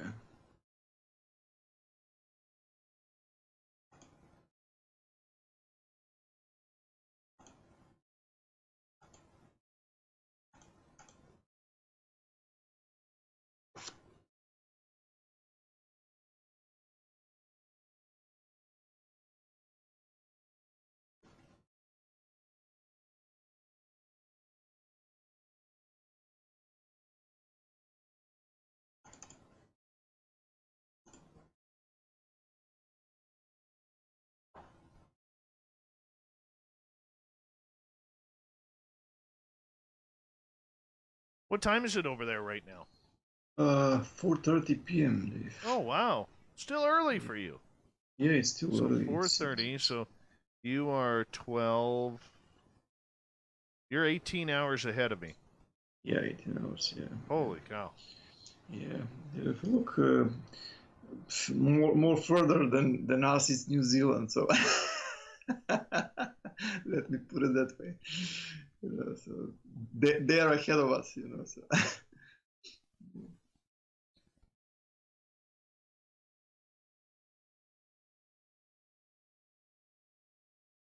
I have another radio in 2 days, and then another radio in week and a half, I believe, and then another radio in February late. So look, the information is spreading, you know. So then it's up to the people to do their own research, so to speak, you know, and to make their own decisions, so to speak. All right. Here we go, guys.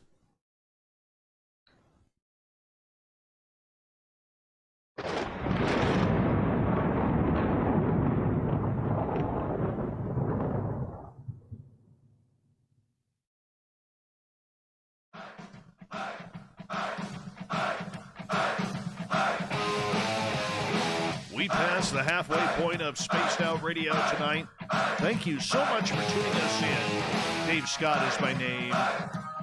Sitting in the captain's chair of SOR headquarters. Glad to have you all tuned in. Want to remind you that if you've missed portions of this show or others, check out our free archives by going to youtube.com/Spaced Out Radio. Do me the favor, hit that subscribe button. Our website is spacedoutradio.com, where we have a plethora of features for you, including rocking out to Bumblefoot and reading up on Captain Shirk's SOR Newswire.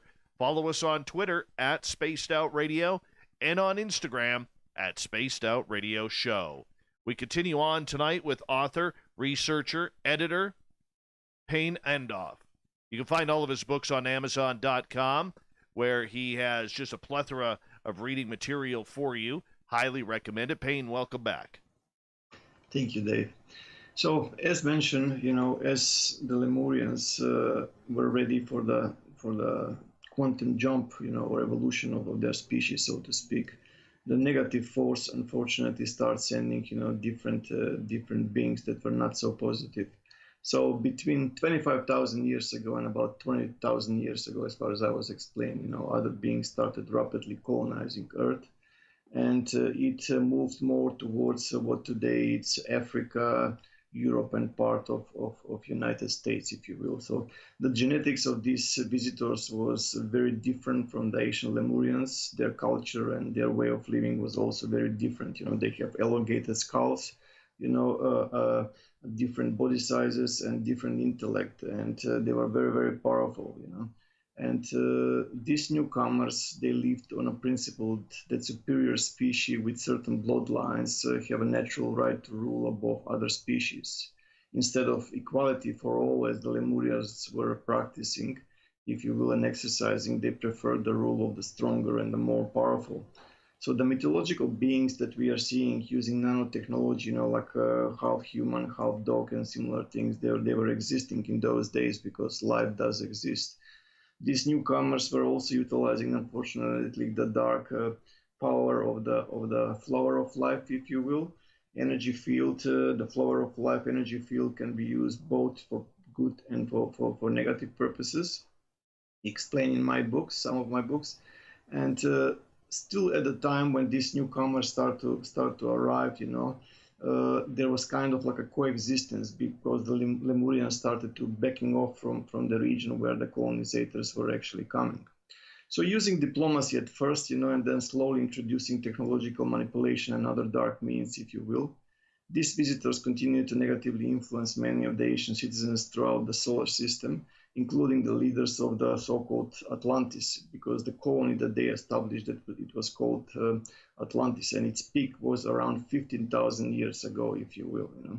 And these leaders of the Atlantis were also deceived by the negative type 2 extraterrestrials, because they promised them that they will rule the entire solar system, but it ended up completely differently, if you will, you know. And the walls of ancient Egypt and everything else, because ancient Egyptian culture is practically a colony from Atlantis, descendants from the Atlantis. In some of their walls, you can clearly see the depiction of the violence towards the animal and the human how should I put it, opponent, so to speak. So much going on, if you will, in that society. But long story short, some of those beings that came, later, they were like a ruling class, certain bloodlines and everything else. Something very similar, which is happening nowadays through the secret societies, if you will. And the entire region of Atlantis was far more different from what the mainstream is actually telling us, that it doesn't exist, that it's a mythological kingdom and so on and so forth. It practically existed in most of the area where today Atlantic was. The capital was inside Mauritania, if you will, and that's the blue eye of the Sahara. That's where the capital of the city was.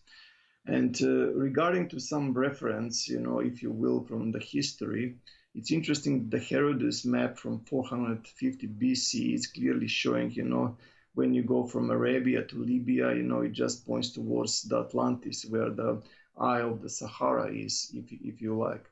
So the capital of Atlantis, as far as I was explaining and show, was exactly in this region, what today is Sahara.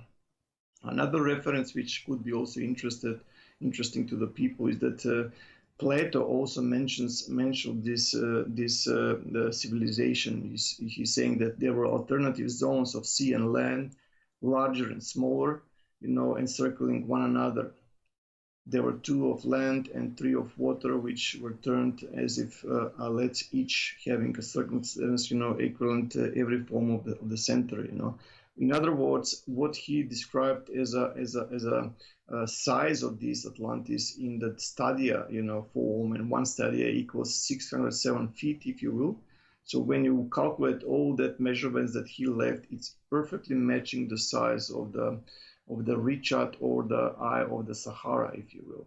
But if you zoom out today and you see, the entire area of Sahara from space, you can see exactly where the sand and the tsunami went through. About 12,000 years ago, the land in today's Mauritania was about 300 meters lower, if you will, and the entire area around the Eye of the Africa was underwater. And for evidence, you can search in the Black Desert of Egypt, in Hogar in Algeria, the Valley of the Whales in Western Egypt, if you will, White Desert in Egypt also, and it's all there. So to continue from what I was describing before, as these visitors entered the solar system and pushing, more and more towards the conflict, it eventually exploded about 11,600 years ago. So which means that's where the war practically began. That's the war where the legends are also saying very terrible weapons were utilized, and on the solar system scale, if you will.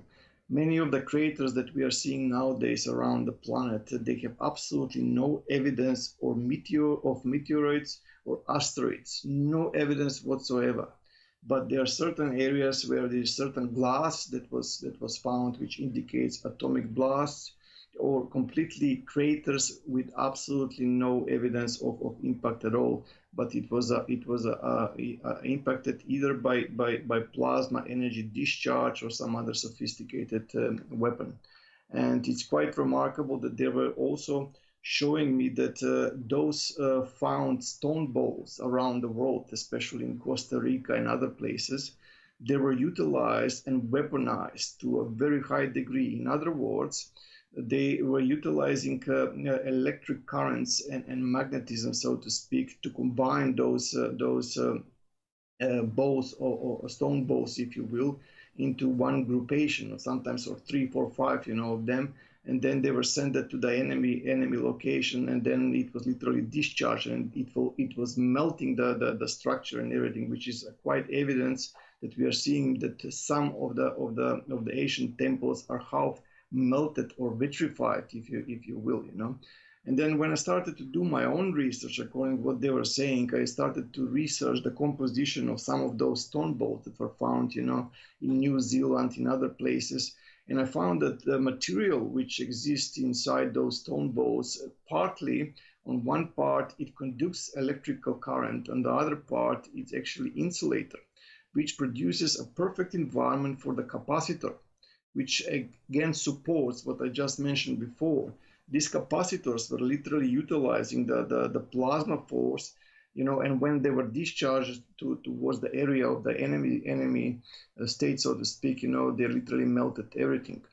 And when this tsunami practically happened, so to speak, many of those stone balls literally fall down from the sky, and they ended up deep in the mud, deep in the forest, wherever it took the place. And there is one even interesting occurrence that I was researching in Chechnya. There was a stone ball that literally melted the rock, deep inside, and as soon as it actually cooled down, that's where it actually stayed. And it's quite remarkable what was happening, not to mention the vitrified layers found in different areas in Africa, or the yellow glass, which again, it's the same resemblance what we have today's nuclear test sites, if you will. So the interplanetary conflict for dominance in the solar system, which occurred, 11,600 years ago, was fought on a different levels, and it was orchestrated by the dark type 2 and type 3 extraterrestrial civilization. Unfortunately, the entire conflict in those days ended brutally. The planet that was once orbiting between the Mars and Jupiter with one plasma beam energy, if you will, was destroyed. Once it was destroyed, the entire gravitational pull of the sun, if you will, have loosened its gravitational pull, so to speak. It lost the gravity, and that unfortunately produced a geological pole shift. Not just one, but a couple of those, until that short time interval until the gravity was reestablished, if you will. In other words, the water in the ocean went out of the control. So we have seen in 2011 in Fukushima what tsunami, which is 40 meters high, can do. Imagine tsunamis that are, let's say, 3, 4, 5 kilometers, tall, what kind of destructive power they have. So due to the gravitational imbalance, the planet became chaotic, if you will. The water in the ocean flipped over, which resulted, as mentioned, with huge tsunamis, and literally they were destroying everything on its path. Today's the monument in south of Japan, in Okinawa, the so-called Yonaguni monument, is clearly stating, about those days, and even the marine geologist Masaki Kimura from Japan, he was also saying that the reference is about 12,000 years ago, but then the Smithsonian Institute came forward and they said, look, this is not accurate. But as I mentioned, they are suppressing the existence of the UFOs. They are suppressing, the existence of giants in the Asian past, the Asian civilizations, and many other things. But obviously, what I'm trying to say is that this unbalanced environment, how far fetched it sounds, how is in contrast with the mainstream archaeology, produced a very strong force to the tectonic plates. In other words, this extreme pressure caused, some certain part of the planet, to create gaps in the Earth crust. So the mid-Atlantic ridge, actually, which according to the mainstream academia, which occurred around 200 million years ago, actually occurred 11,600 years ago, far more recently what they're saying. And this epic earthquake, if you will, was strong enough, to literally destroy whatever was left from the previous conflict that were, as mentioned, many kind of atomic weapons, plasma discharges, all the stuff that was used. And to support this, if someone research, the geological faults, in the lower Ugap Valley in Namibia, we are talking about 15, 20 per Richter scale. And even if you go in the Nazca Desert and you see, let's say, the display mountains formation that are ignored from the general archaeology, for example, you have a road, and then half a kilometer further away, that road continues, and in between there is like a mountain ripples, if you will, which means there was a strong force that actually was impacting the surface of the planet. What I'm trying to say is that for the Atlantis, it was all over in the last of the days. So the Atlanteans that survived the Great Flood, they became occupied by the Dark II civilization, and they become their rulers, unfortunately. And we have the evidence, for example, the lost city of Cuba, which was discovered in July in 2000. If you remember, we are talking about really, really interesting stuff, because the marine explorers that were probing the ocean floor, they discovered something completely unprecedented, unexpected, deep below the surface. And the video of evidence, taken from the unmanned submersible robot, if you will, at the depth of 600 to 700 meters, they revealed 3.1 square kilometers expanse of ancient stone structures, or of a vast underwater city. We're talking about roads, buildings, pyramids, you name it, and it was called the Lost City of Cuba. And we are talking about 750 meters deep. And this is all documented. One can research, so it's very close to the Gulf of Mexico, if you will, In other words, as the water disturbance literally went through, the whole chaos was unleashed. Many people also ask me, how did the pyramids survive if this was so powerful? But the explanation is very simple, because as the water in the ocean, now we have the legends of the Great Flood, if you will, as the water went through certain regions. If you observe the Egypt and that area, if you see the area around, let's say, Egypt, and the New Valley, so to speak, it's about 130 meters below the sea level.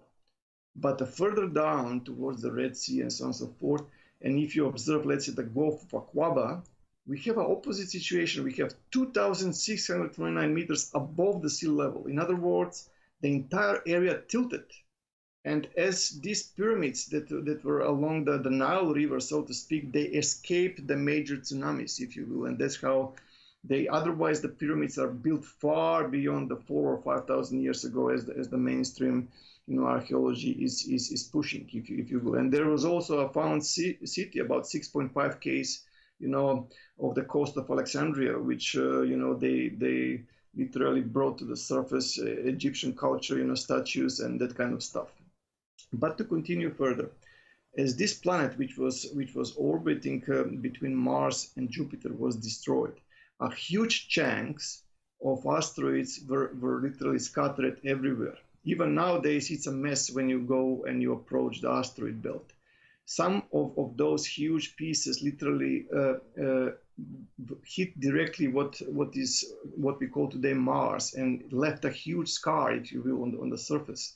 The water, the oceans that were there in those days, as I mentioned, because when the colonizers came, they literally produced a huge technological and biological compatible environment, and literally destroyed the planet, what the compatibility for the biological existence is concerned. In other words, there was so much dust that it blocked the sun for a short interval of time, and the temperatures dropped.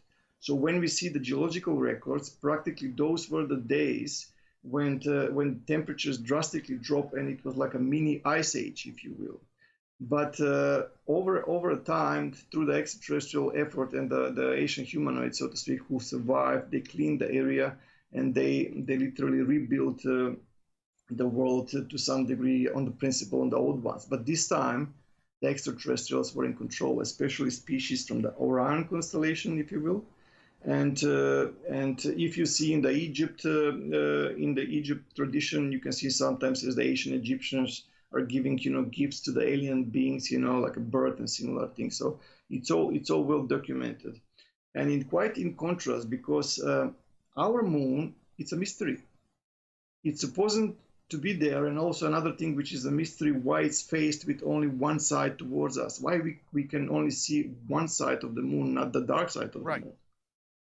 Because it's an artificial satellite. It was brought in those days for surveillance and for control, something which I will address in the last part, how it practically works.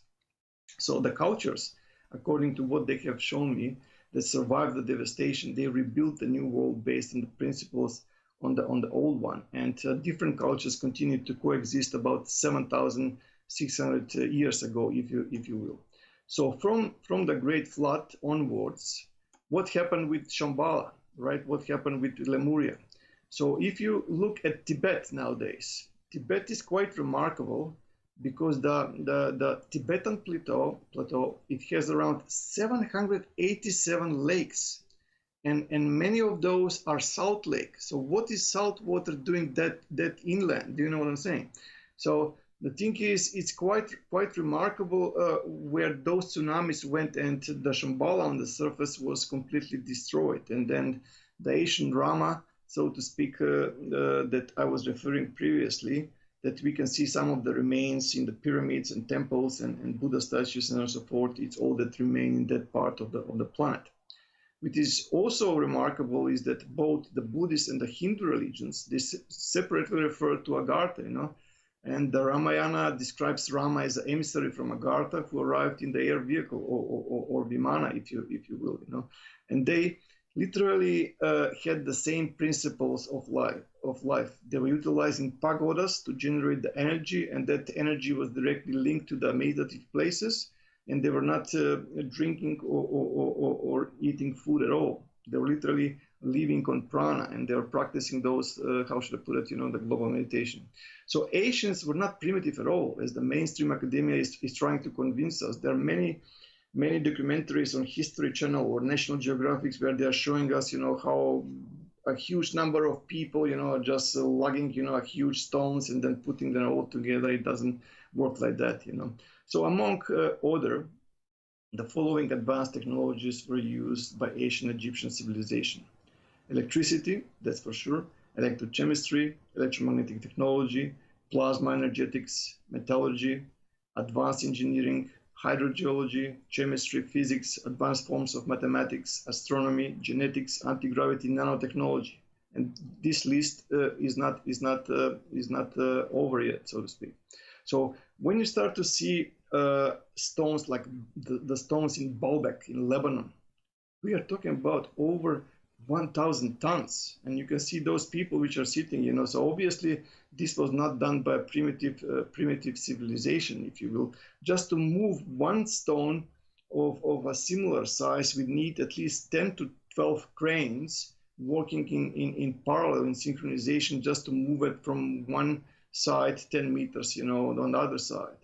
And in order to make precise cuts, so to speak, we have to use a very big machinery, powerful machinery, if you will. And even to transport with our vehicles, even 1/3 of that side, we are struggling because it's simply very, very, very heavy. You know, and also the one in Brazil, you know, in Paraíba, and you can see like a stones which are practically put one above each other, like a wooden basket. You know, it's just incredible what is happening. You know.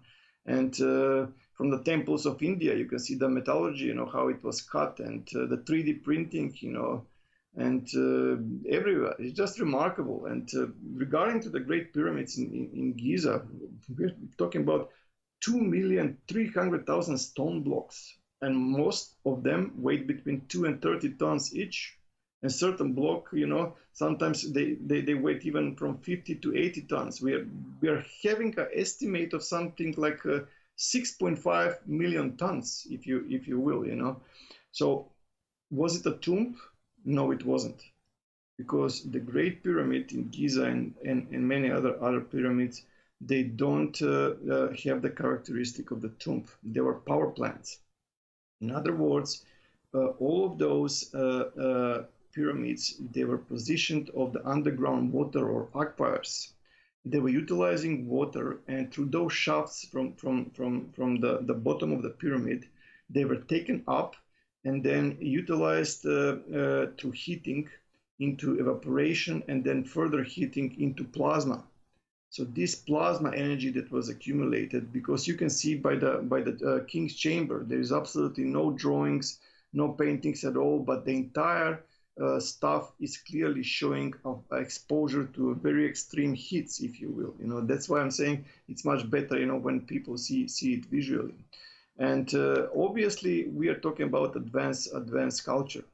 And if we consider, just for the last example, the Serapeum of Saqqara. Save that for the break, because we do have to go to break here at the top of the hour here on Spaced Out Radio. We got 1 hour left in hour number 3 of the mighty SOR. Our guest tonight, Pane Andov, will be with us for another 30 minutes. Then we're going to get to the SOR Newswire and the thought of the day. Stay tuned.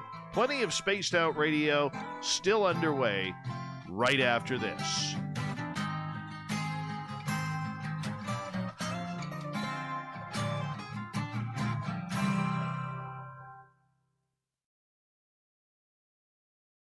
All right, I'm just going to run my dogs out. I'll be right back. Okay. I'm feeling a little spicy tonight. What to do? What to do? Why not get bumblefucked? 4 million Scoville units of pure hard rock. Bumblefoot hot sauces come in 3 flavors. The burning bumble. Tone it down a bit with Bumblicious and throw the sauce on everything. Spice it up. Bumble me, baby. Bumblefoot hot sauce. Get it today at kajans.com. The SOR Vault is open for business, and we have some cool swag for you to pick up. All you have to do is head over to our website and click on the SOR Vault. You have a variety of cool logos to choose from, and click on anything you want. T-shirts, hoodies, hats, coffee mugs, you name it, we can get it to you. So do your shopping by supporting the store you love. Get your Spaced Out Radio swag at the SOR Vault today.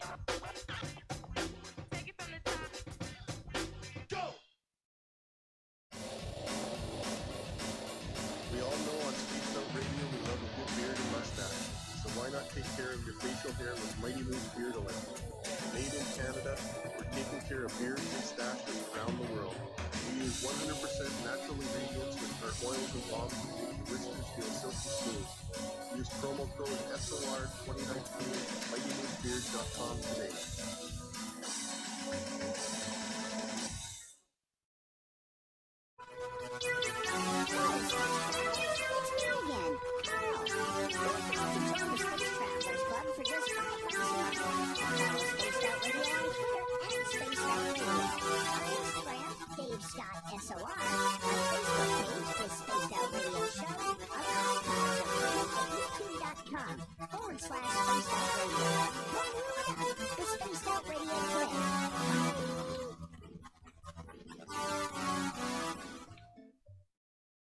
Looking for creative ways to get your company out in the public? How about advertising on Spaced Out Radio? Our sales department is waiting to hear from you, and we can work around any budget. From commercial spots to banners to special promotions, there are many opportunities to get your name and product out to our SOR listeners. For a price guide and more information, please contact us at sales@spacedoutradio.com. Hello, this is your guitar man, Ron Bumblefoot Thorn, and I have to get the whole brother is wild from Spaced Out Radio fan. It's amazing music and stuff. What's going on with Supernatural? You can head over to our website, Bumblefoot, all workshops, tutorials. You can check out some of the hot sauces that if you're listening to Spaced Out Radio, you know little brother is watching. We're adding to the entertainment online for Spaced Out Radio. I'm Amber Beckrud, and I want to invite you to subscribe to our YouTube channel and check out Cryptid Tales, where I will take you on a journey into some of the strangest legends and lore from around the world, relaying the stories to you of the strange creatures and experiences that people have had throughout time. You can find Cryptid Tales at youtube.com/Spaced Out Radio, and while you're there, don't forget to check out our free archives and leave a comment. See you there. The party is always on. The Moose Vancouver is where you can visit Canada's West Coast. Open until 2 a.m. nightly. The Moose runs at the Rock while serving some of the best rated food in the city. The menu starts at $6.95. Why party anywhere else in Vancouver when the Moose is right here? Get your horns up and rock with the Moose, the official party bar of Spaced Out Radio.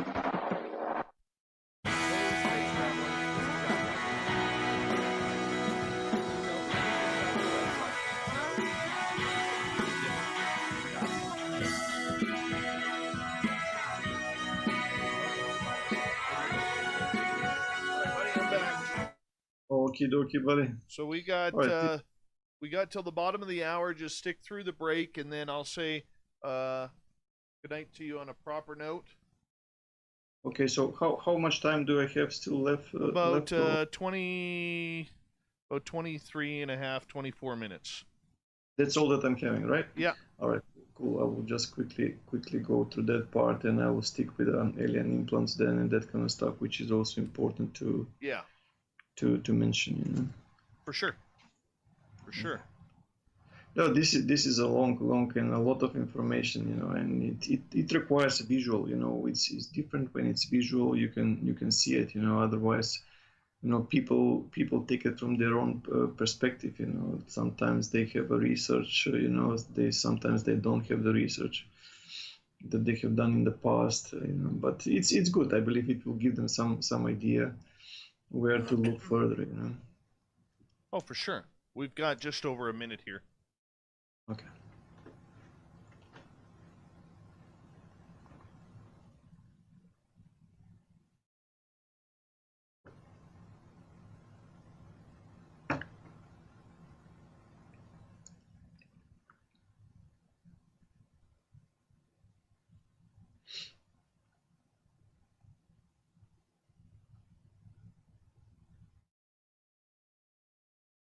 All right, I want to say a big thank you to Fapster ×2, John and Cat Chaser for the super chats tonight. Really do appreciate your love and support of Spaced Out Radio. It means the world to us here. And thank you to everyone who's given us a thumbs up tonight and everyone who's enjoying the show. Appreciate it. Don't forget you can do a little shopping for some Spaced Out Radio swag by going to facebook.com/Spaced Out, or pardon me, the SOR Vault, and get your t-shirts there. And here we go.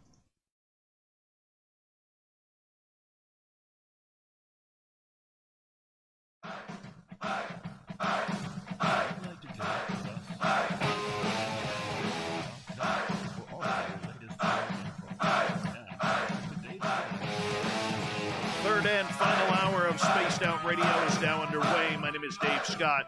Thank you so much for taking the time to join us. I want to remind you that we really do appreciate everyone tuned in to our terrestrial affiliates around North America, digitally on TalkStream Live, KPNL, and Revolution Radio. All of our archives are free for you by going to youtube.com/Spaced Out Radio. Just do old Davey the favor, hit that subscribe button. The Desert Clam has set the password for tonight in the SOR Space Travelers Club. What do you got for us, Clam? Halolimnic. Halolimnic is your password. Use it wisely, Space Travelers, as the Clam sets the password each and every night right here on Spaced Out Radio. Our website is spacedoutradio.com, where we have a plethora of features for you, including rocking out to Bumblefoot and reading up on Captain Shirk's SOR Newswire. Follow us on Twitter at Spaced Out Radio and on Instagram at Spaced Out Radio Show. For the final time tonight, we introduce our guest, Pane Andov. He is an author, where you can find all of his books on Amazon. Pane, welcome back. Thank you, Dave. So, as mentioned, you know, there were two conflicts. One was, as mentioned, 11,600 years ago, which devastated the Atlantis and Lemuria. Whatever was left, the world was rebuilt to some degree, and there was a certain coexistence, if you will, for another 7,000 years plus. So about 4,000 years ago, the extraterrestrials that were responsible and that were orchestrating the first conflict, they engaged a second conflict, and this is the conflict that Mahabharata and Ramayana are also referring about. There was a huge devastation, you know. Whatever was left from those seven holy rishi cities, if you will, it was all destroyed, from Mohenjo-daro and other places. There was so much destruction, if you will. So when you start to explore, you know, the Sodom and Gomorrah, the Oklo, Africa, you can see the evidence of the atomic blasts, you know.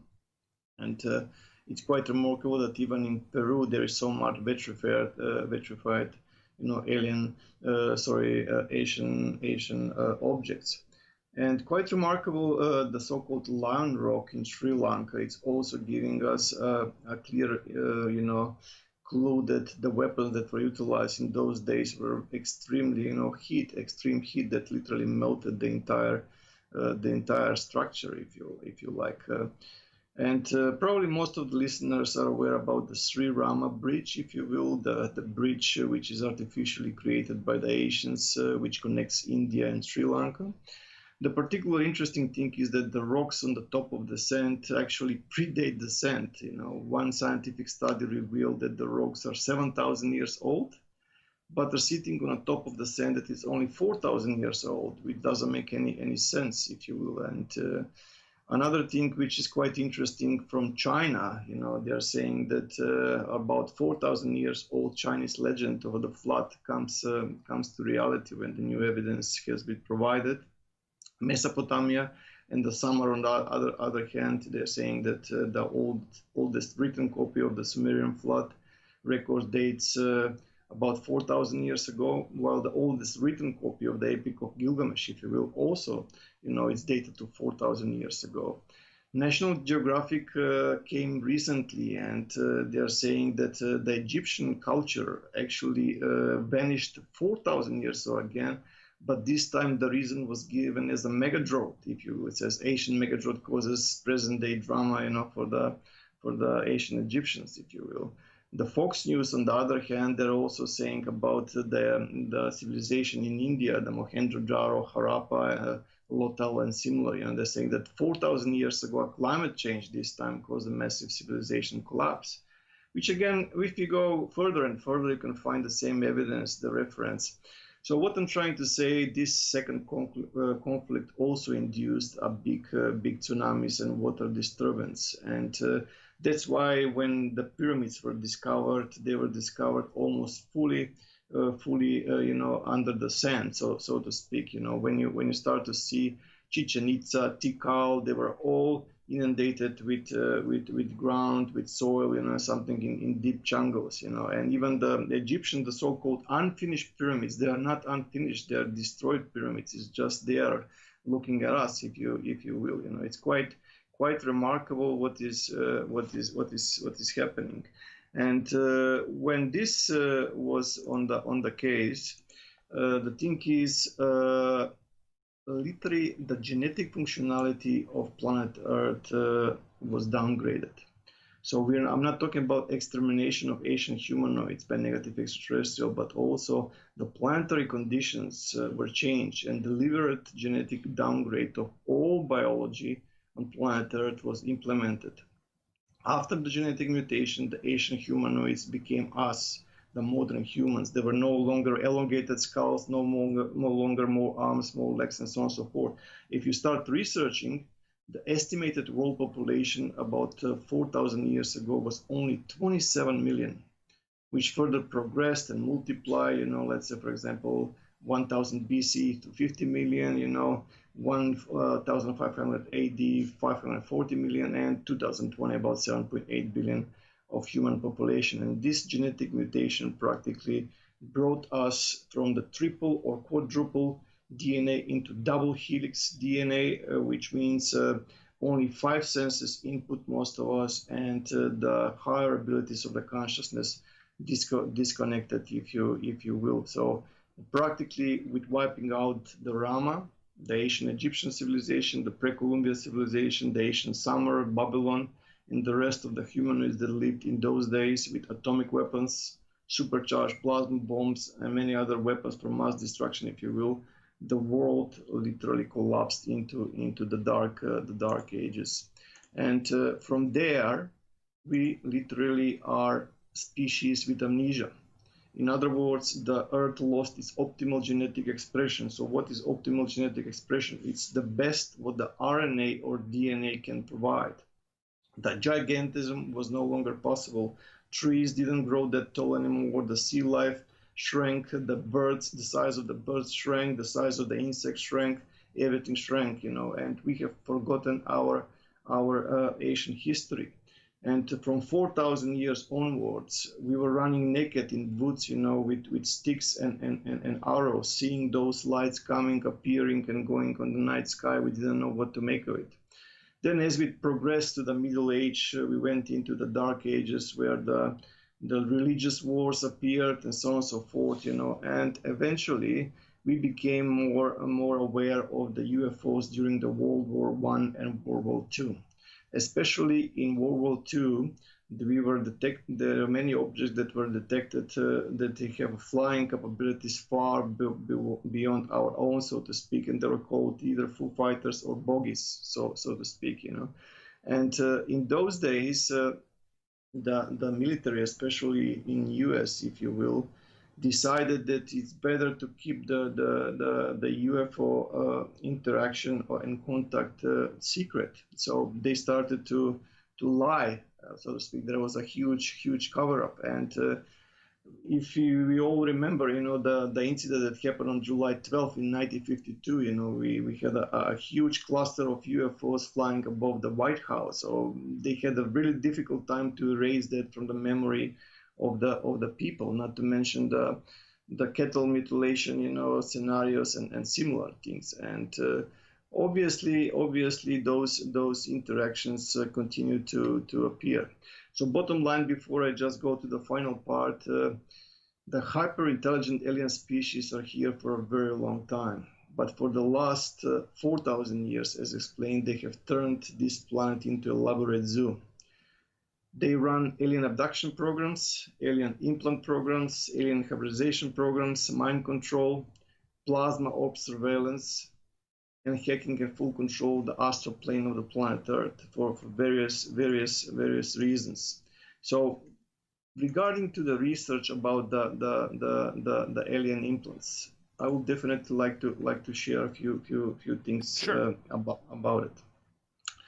So the research have shown that many nanotechnological alien implants are not broadcasting in this electromagnetic spectrum at all, but they're using the so-called scalar waves technology. Therefore, when we use our technological devices, for example, to pick up a radio wave from the alien implant, we're actually reading a harmonic.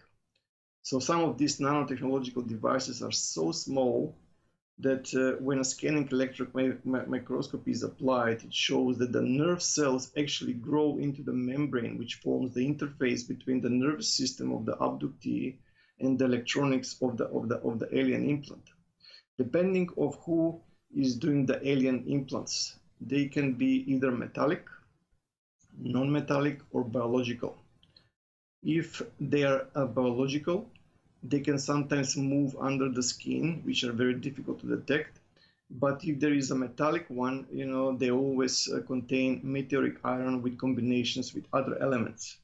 For the detection of the alien implants, sometimes ultraviolet light is used in case there was a touching of the aliens, to the physical body of the human being. Stud finder, for the metal detection, if we're talking about a metal alien implant, or eventually a Gauss meter to detect eventual magnetic field.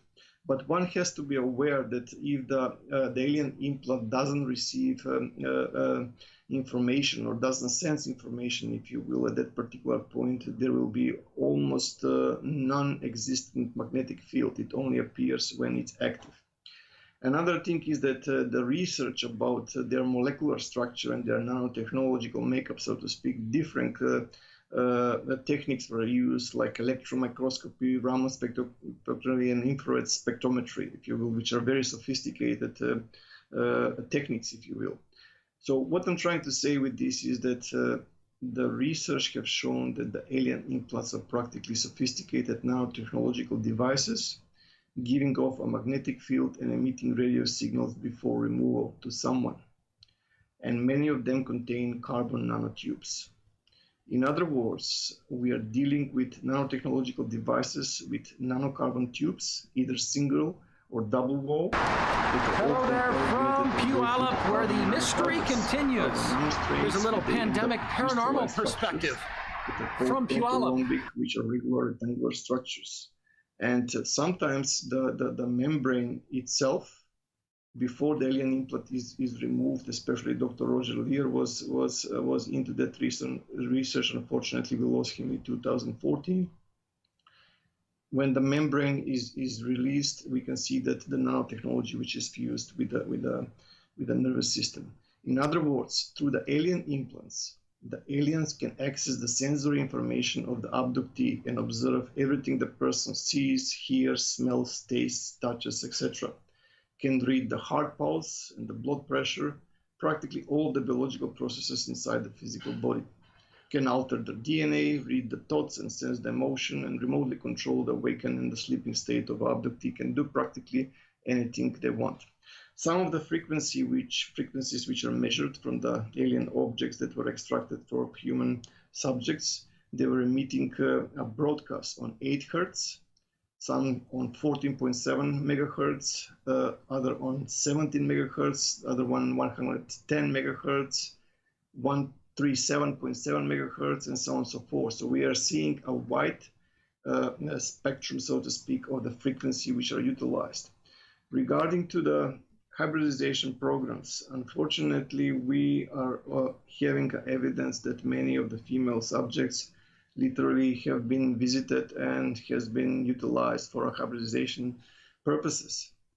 The most famous case is the case of the Givona Poda, so to speak, from Italy. And according to her testimony and what was discovered, she was at least 18 times impregnated by the extraterrestrial beings. And even she on one of the private television, she actually agreed to do abortion, where a so-called reptoid creature was taken out of her body.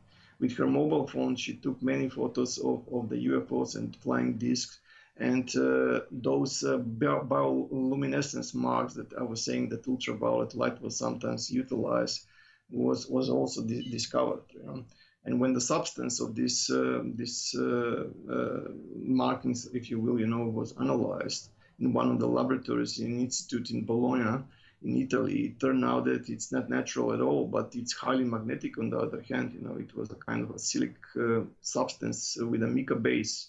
It didn't contain any nitrate or phosphor that could give its phosphorescence, if you will, in a natural way, but it was found that the electrons of the substance are excited like their structure was artificially modified to give a big magnetic field. I don't know if that makes any sense. What I'm trying to say, most of the hybrids are taken from the sac before the 20th week.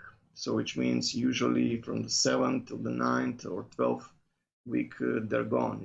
They can go and check, for pregnancy, the fetus is there, and then it magically disappears, and it's quite remarkable what is happening.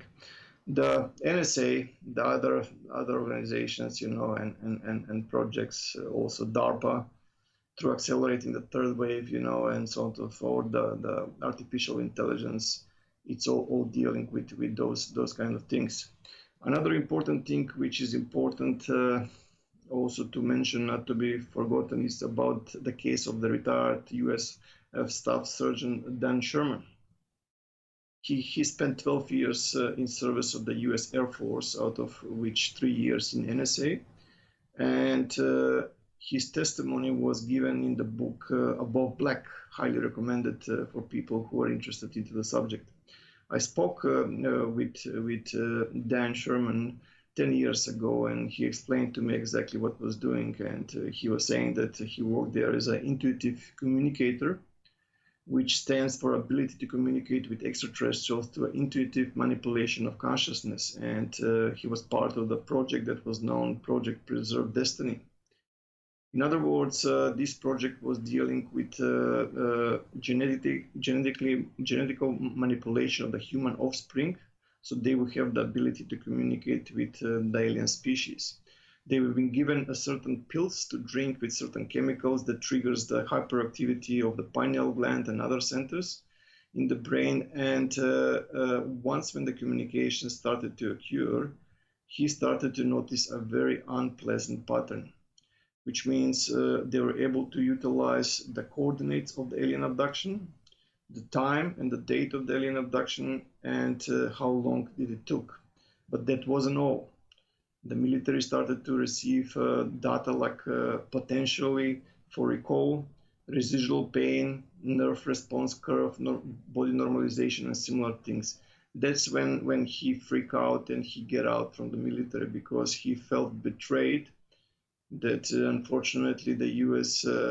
shadow government, if you will, it's not honest with citizens. That they know about the existence of the other living forms, which are implanting human subjects, if you will, human beings without their consent, and taking them occasionally for certain different protocols. Many of these things are explained in my book, Alien Implants. Hacking the alien internet, if you will, that one can find. So another thing which is important to mention in parallel regarding to the cattle mutilation. In 1972, a close examination showed that 5 bizarre cattle mutilations were marked with powdery white substance and were glowing when they were exposed to ultraviolet light, the same as I was explaining before. And the lab test from control sample of removed hair from the glowing region showed a high percentage of potassium and magnesium, which means we are talking about a deliberate pickup of a certain livestock, if you will.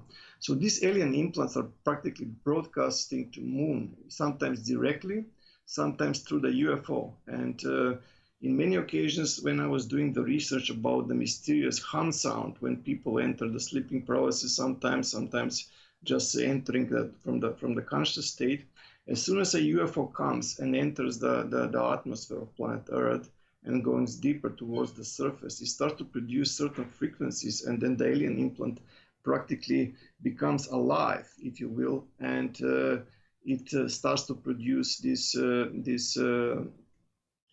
emanations or these effects, if you will, right?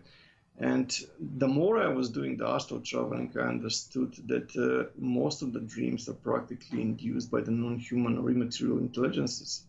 We're talking about holographic projections, which are transmitted from non-thermal plasmas, or what we call orbs, which are filmed on the infrared or night vision cameras, controlled via extraterrestrial immaterial artificial intelligence, if you will, software, which is transmitted from the Saturn and Moon matrix. It's quite remarkable what is happening in the world.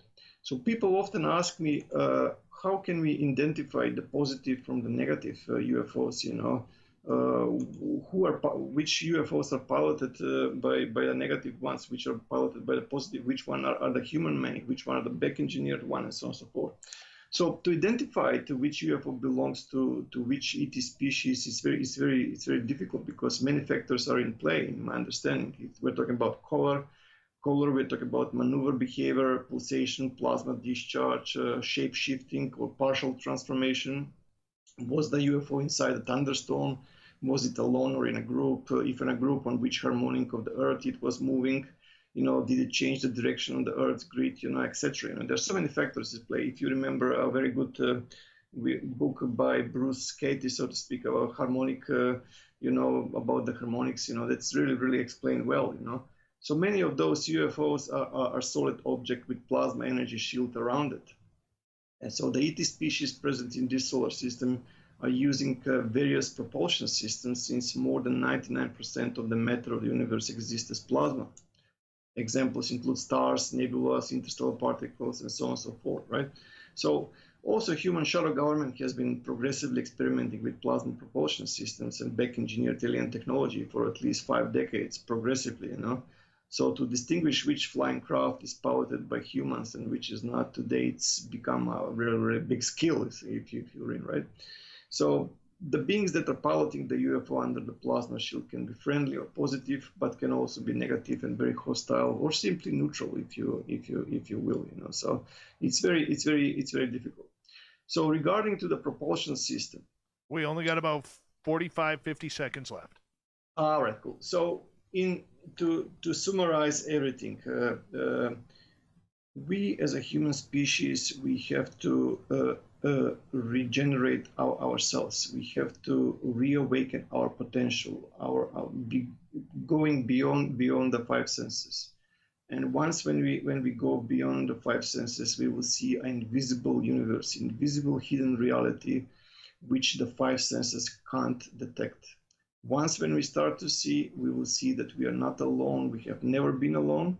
And from there, we will see what is going on. Once when we see what is going on, we will see that there is a problem in the solar system. And when that's going to happen, we will start to search for the solutions. So once when we find the solution, we will eventually break free. So that's my understanding of the subject, at least. Pane Andov, thank you so much for coming on Spaced Out Radio tonight, showing us your testimony in everything that you've learned. We're quite educated because of it, my friend. Thank you. You're most welcome. I really enjoyed it. It was a real pleasure chatting with you, Dave. Yes, me too, my friend. You can find all the Payne's books at Amazon.com. Coming up next, we have the SOR Newswire, the Thought of the Dave. Stay tuned. Spaced Out Radio continues right after this.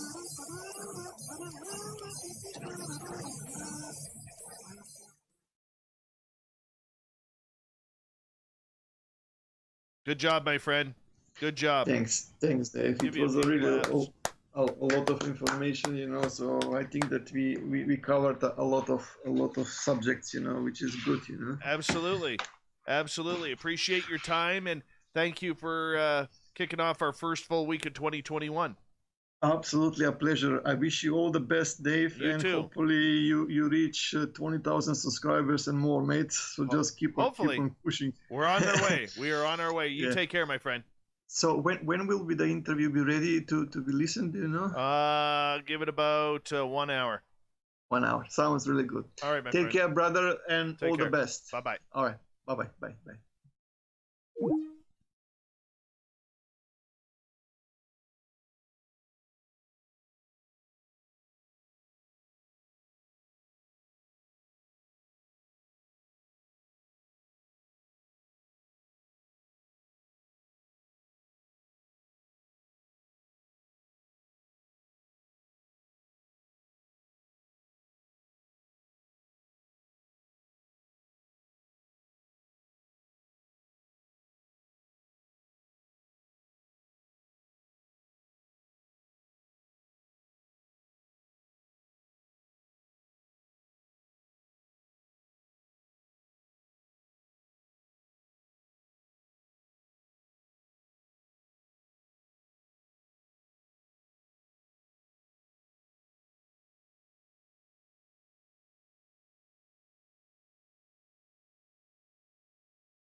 I am Dave.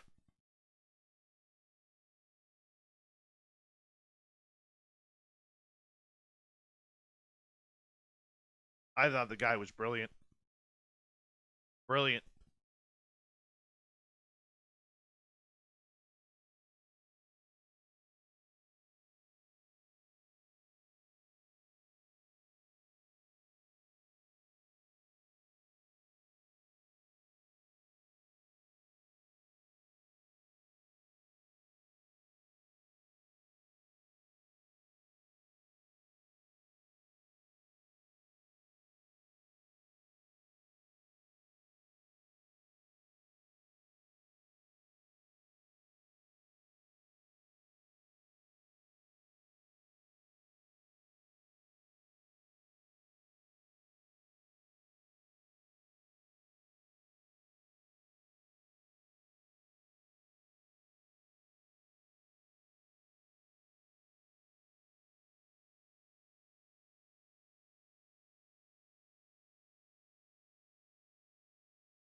right there for you.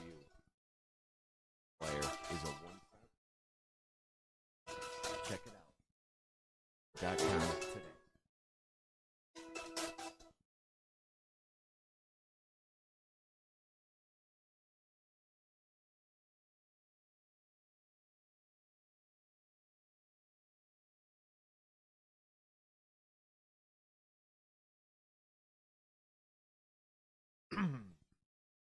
All right, a big thank you to Jenny, Fapster ×2, John, and Cat Chaser for the amazing super chats tonight. Really do appreciate your support of Spaced Out Radio. Thank you to all of our new subscribers, especially those who helped us roll over 10,000 yesterday. We don't squatch here. We don't squatch, Donnie. Triggered. Anyways, we're going to do the news here. Woo! All right, let's do this. Hey, hold on.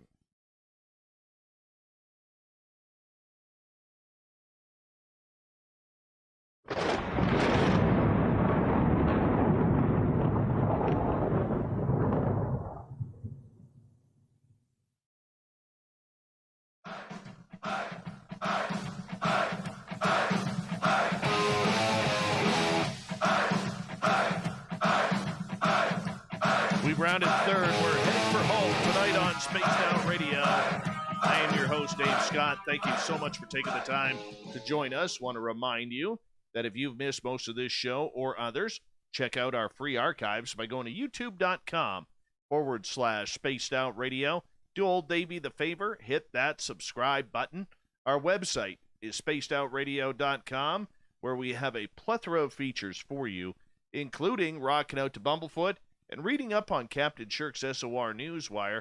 Follow us on Twitter at Spaced Out Radio and on Instagram at Spaced Out Radio Show. Speaking of the news.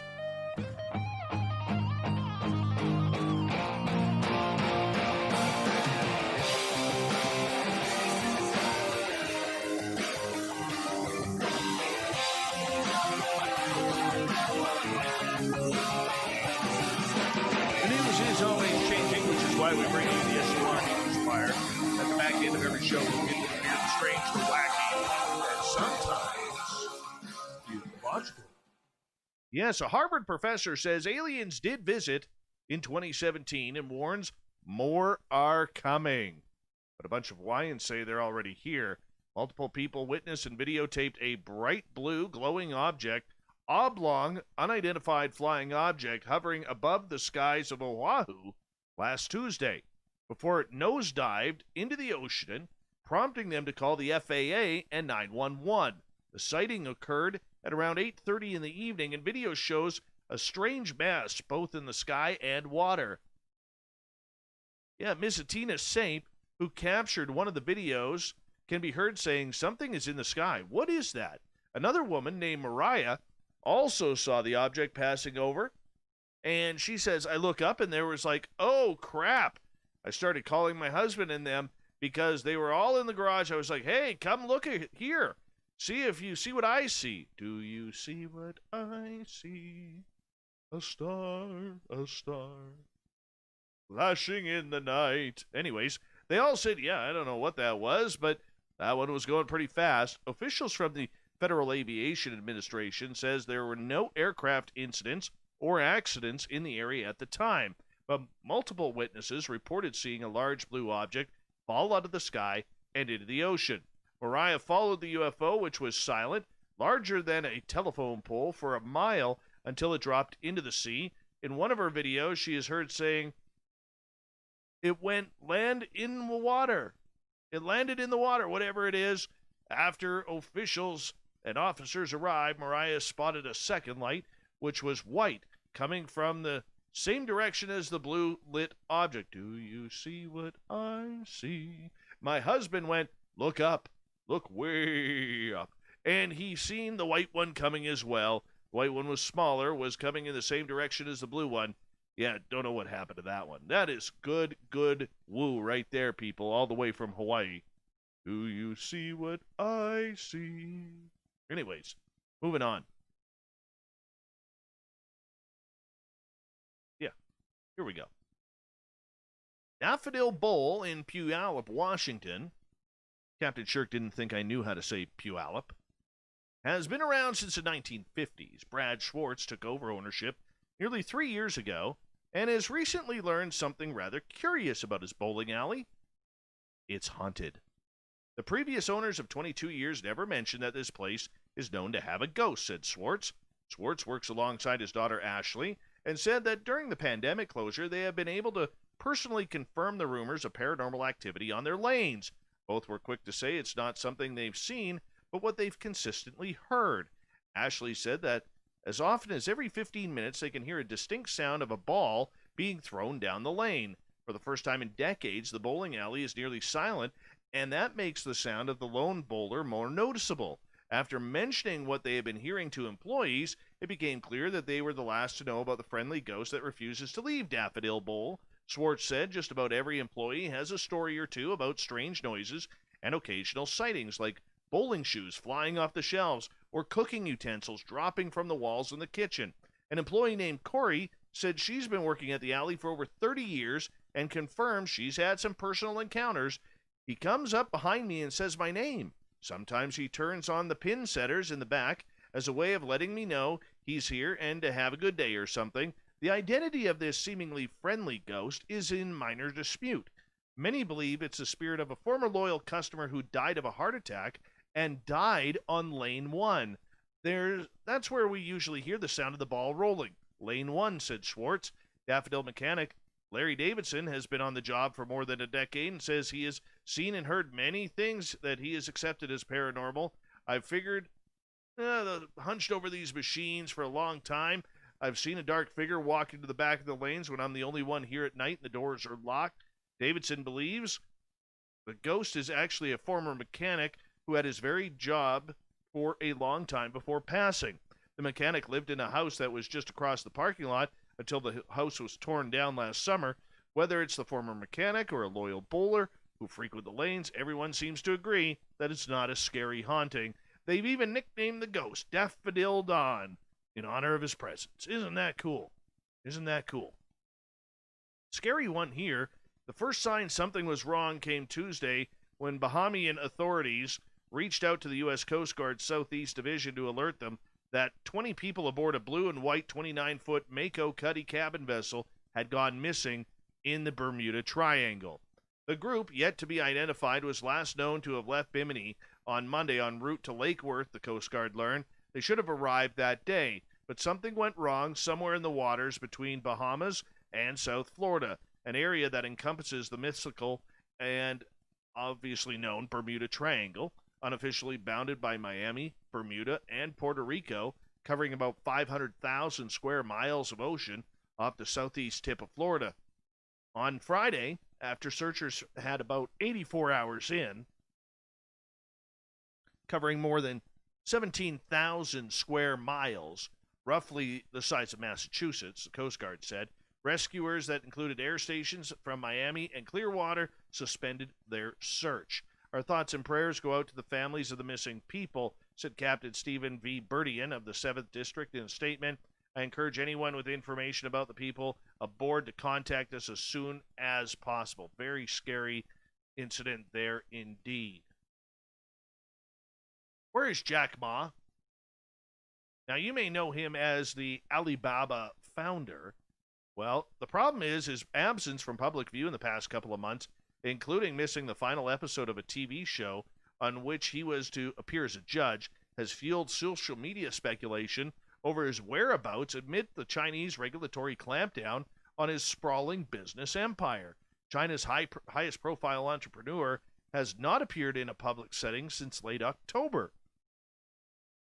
That's where he blasted China's regulatory system in a speech that put him on a collision course with officials, resulting in a suspension of a $37 billion IPO of Alibaba's Ant Group fintech arm. The Financial Times reported on Friday that Ma was replaced as a judge in the final episode in November of a game show for entrepreneurs called Africa's Business Heroes. An Alibaba spokeswoman has said that the change was due to a scheduling conflict, declining further comment. While news coverage of Ma's absence from public view triggered speculation on Twitter, which is blocked in China, it was not a significant trending topic on social media in mainland China, where sensitive topics are subject to censorship. Chinese regulators have zeroed in on Ma's businesses since his October speech, including launching an antitrust probe into Alibaba and ordering Ant to shake up its lending and other consumer finance businesses, including the creation of a separate holding company to meet capital requirements. I think he's been told to lay low, said Duncan Clark, chairman of Beijing-based tech consultant DBA China. This is a pretty unique situation, more linked to the sheer scale of Ant and the sensitivities over financial regulation. Alibaba's Hong Kong-listed shares fell by 2.15% on Monday. Yeah, they're all wondering where he is. Interesting. A British judge has denied a request from the United States to extradite WikiLeaks founder Julian Assange, arguing that he is likely to commit suicide if sent overseas to face espionage charges. District Judge Vanessa Barrister also called such a move oppressive because of Assange's mental health, but the U.S. government says it will appeal her decision. We are enormously gratified by the UK court's decision denying extradition. Barry Pollock, a Washington, D.C. based lawyer for Assange. The effort by the United States to prosecute Assange and seeking his extradition was ill-advised from the start. U.S. prosecutors have indicted Assange on 17 espionage charges and one charge of computer misuse over WikiLeaks' publication of leaked military and diplomatic documents that happened a decade ago. The charges carry a maximum sentence of 179 years in prison.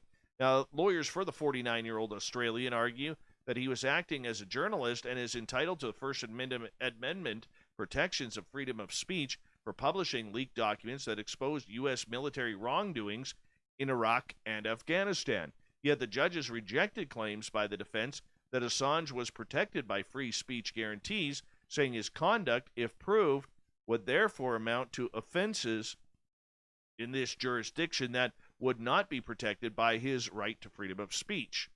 But Barrister also said Assange suffered from clinical depression that would be exacerbated by the isolation that he would face in U.S. prison.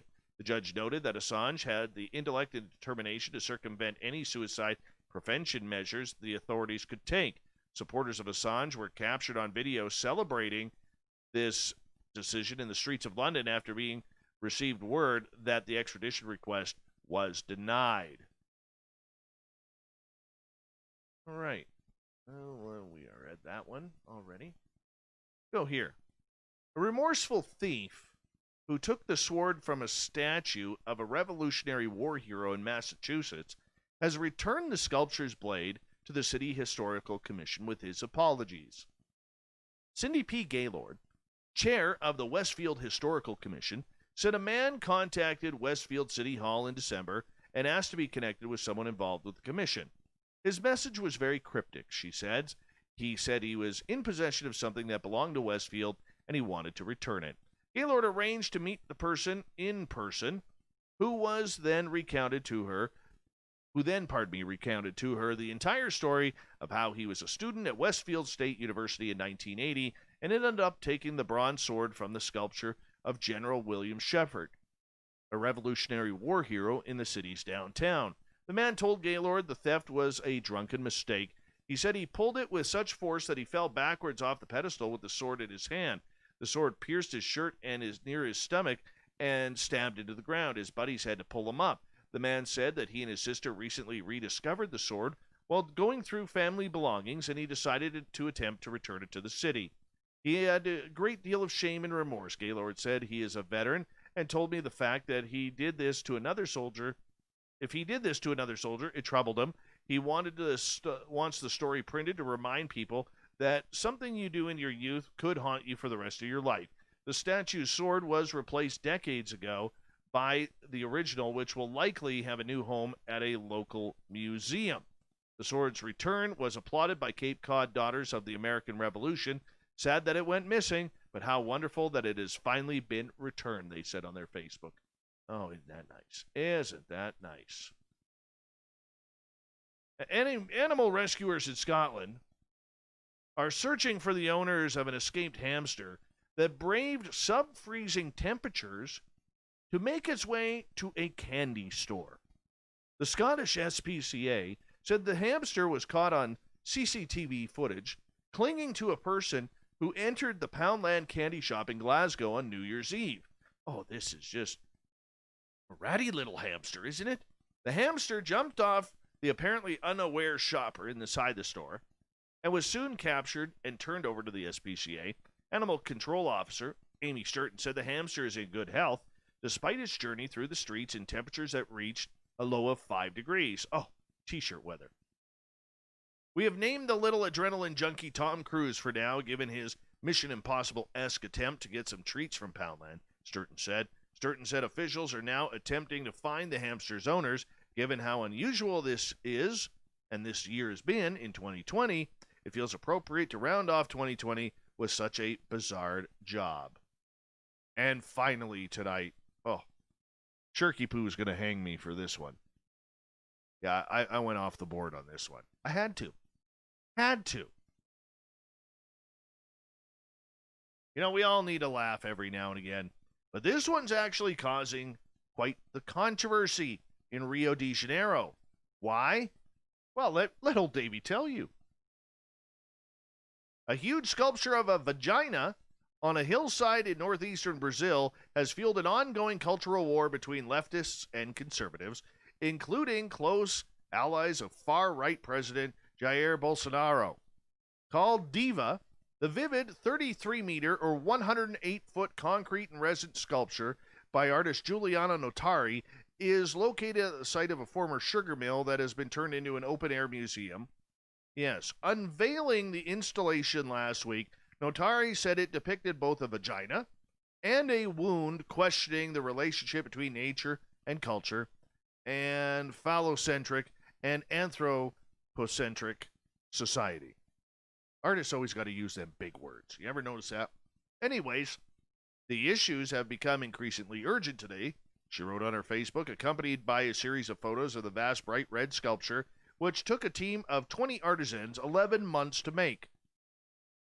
The artwork triggered a hot debate on social media, with more than 25,000 people commenting on Notari's Facebook post, both supporters and critics of the work. With all due respect, I did not like it. Imagine me walking with my young daughters in this park and asking them, Daddy, what is this? What will I answer? One commenter wrote. In response, a female poster wrote, with all due respect, you can teach your daughters not to be ashamed of their own genitals. Bolsonaro's political guru, Olavo de Carvalho, took to Twitter to lambaste Notari's work, seemingly proposing a giant penis sculpture as a way to challenge it. Oh, here we go. Oh, the gloves are off in genitalia art in Rio de Janeiro. Can you imagine? Ding, ding, ding, ding, ding. In this corner, Notari's vagina. In this corner, we have De Carvalho's penis.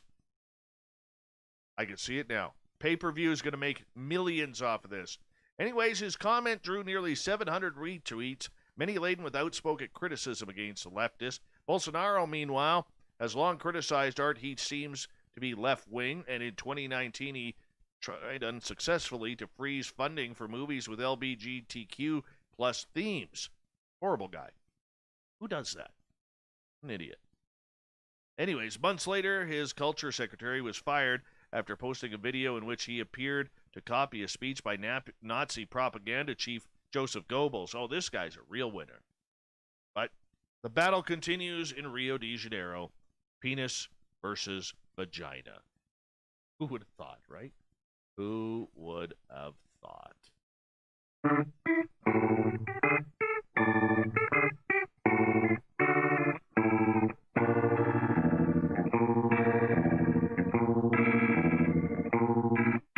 Thought of the Day happens every night at this time, where we ask a question on our Facebook and Twitter pages, then read your responses on the air. Why? Because we love the audience participation around here. I'm taking vagina. I am taking vagina in that one. There's no way, stamina alone, that the penis can win. Just saying. the Dave. Let's get to it. Get our minds out of the gutter. What is your thoughts on the correlation between consciousness and UFOs and ET contact? John, direct connection via DNA and blood descendants. Chip, you need to slow down your frequency and fine-tune into your soul. Then the universe will speak to you. Our Keith Andrews knows what I'm talking about. Dominic, Supreme Being V Dark One for absolutely the whole universe of universes. I don't know what that means. Davey, the two things are inextricably linked. Consciousness is the expression of creation, and we are all one consciousness experiencing itself subjectively. Spike, we are all connected, every living thing in the universe, with the living universe itself. Kinch, correlation is highly significant in my opinion. Very nice, Kinch. Whoever used the word ginch for their underwear? I mean, we're already down the gutter. Might as well go the full court now. My ex-wife hated the word ginch for underwear. Grossed her out, much like the word moist. Hated it. Ginch. G-I-N-C-H. Anyways. Moving on. Shirky Poo, by the way, says, I deliberately ignored that article. Yes, but I found it. You cannot hide this from me. Anyways, Davey says, the two things are inextricably linked. Consciousness is the expression of creation, and we're all conscious. Kimberly, for those it happened for, it is definitely unexpected. For those I've spoken to about it, I have not had it happen to me, but then again, it is not like I've intention to do so in that matter either. Uncle Dale and his power stash. I don't understand the question, but your mustache does, Uncle Dale. Tom, I think they are judging the quality of our transcendence from day to day, waiting for some magical number or percentage for them to reveal themselves. Debbie, both connected. We are both telepathically and consciously connected. Eric, frequency in the electromagnetic field. Anselmo, Dave, you just sounded like my psychiatrist when he asked me a question. Oh my. Jack, final word. Definitely a connection. If you look closely enough at the UFO phenomenon, things get pretty fast. Thank you to everybody participating in the Thought of the Dave on Facebook and Twitter. We'll do it all again tomorrow. Thank you to Captain Shirk for the wonderful stories in the SOR Newswire, and we love her for it. We do. Every now and again, I got to throw one in there. She'll get mad at me, but I'll just smile, and she'll be like, oh, you're just so cute. Okay, we're not mad anymore. And thank you to our guest, Pane Andov, as well, for going the distance where I barely had to talk. Felt good. Not going to lie. It's a good show. We got Mr. Ron Bumblefoot Thal rocking in the background with Little Brother is watching. Bumblefoot is the official music of Spaced Out Radio, rocking us in and out of every single show. Get your horns up, the guitar god himself. Special thanks to everybody listening in at home, at work, in your cars, wherever you may be. Big thanks to everyone tuning on in on our terrestrial radio stations and in our chat rooms on Spreaker, YouTube, LGAB, Rev Radio, Facebook, our website, and on Twitter at hashtag Spaced Out Radio. Your snark was marvelous tonight. Remember, this show is copyright by Spaced Out Radio and SOR Media Ventures Limited. Thank you so much for choosing to share your evening with us, because together, my friends, don't make a mistake. We're watching. We own the night. Mr. Muscle. We need a man for you to fall. We need you to expose you all.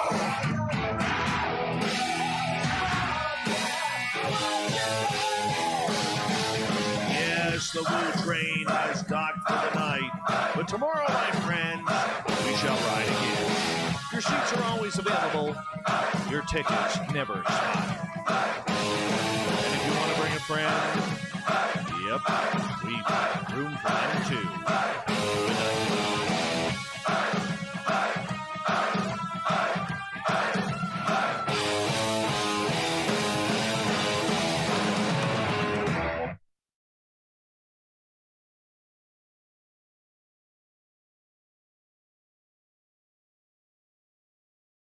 You know, I can't really say that on the air. But that was one screwed up story. Oh my goodness. Holy cow.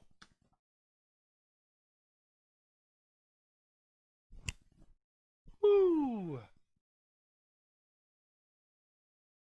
Turkey poo. I definitely deliberately ignored that article. Shame on you, Dave, for playing that. What? What did you do, Dave? I am Shirky Poo. You don't go against my rules like that. But, Captain, it's penis versus vagina. It's everything. I said don't play it. Turkey Poo probably got mad, but that's okay. I love her.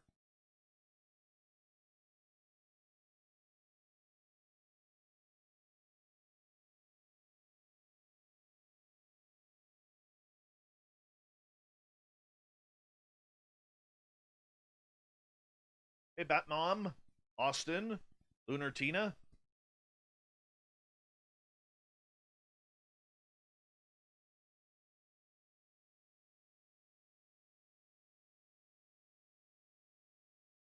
What am I doing? Oh, yeah.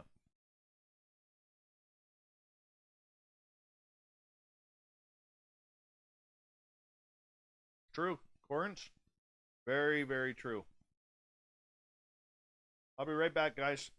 Whopping 60 of you in here. I'll be right back.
You know what I just remembered? And this is important.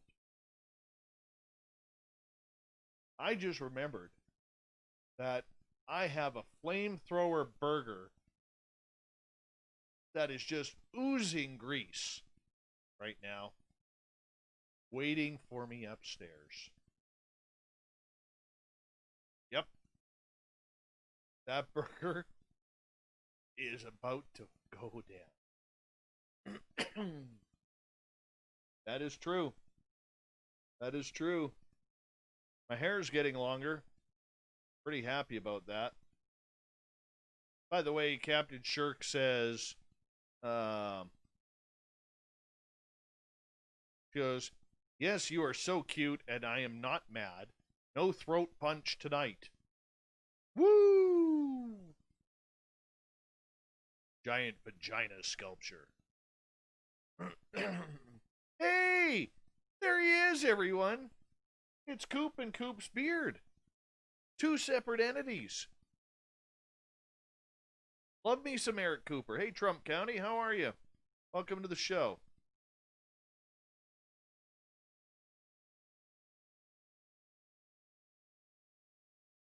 If you're new, don't forget to hit that subscribe button. That's kind of what we like around here.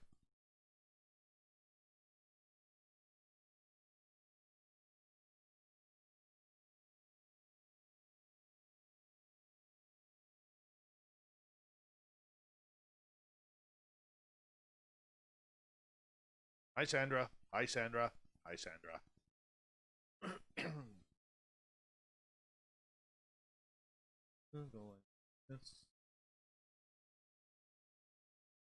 This up. Give me 1 second there, Eric Cooper. Oh, man, Eric effing Cooper. And Coop's beard. Fantastic. His beard is where Austin Powers found his mojo. That's how awesome that beard is. It's true. Eric doesn't even deny it.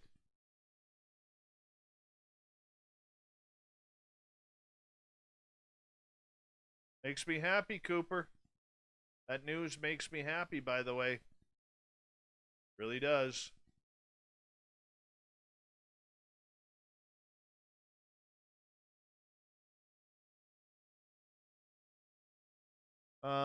Steam trademark.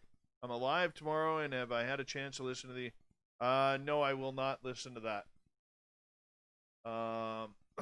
It got taken down because Jimmy decided to put some photographs on there that included people's addresses that he shouldn't have. And that is just a really, really bad amateur thing to do. And, yeah. Not impressed with him.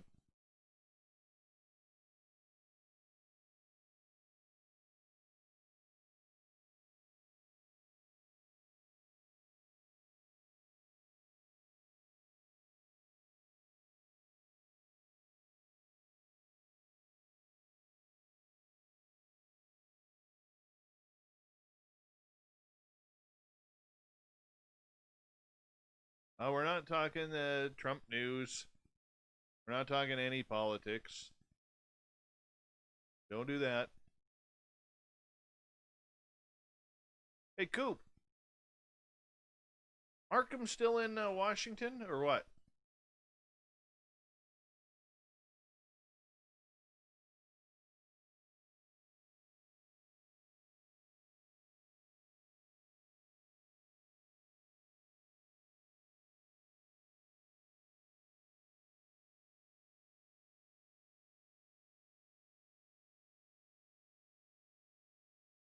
That's one big vagina, 108 feet. It is a big vagina. Let's just be honest.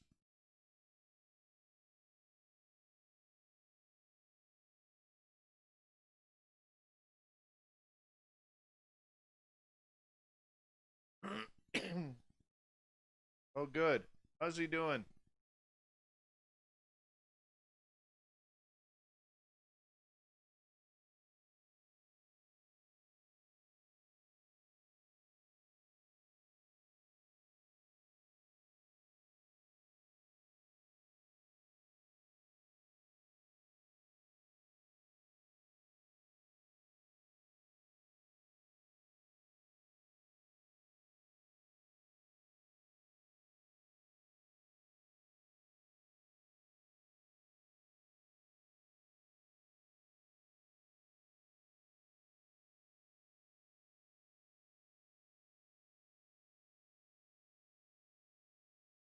Hey, Justin, how you doing?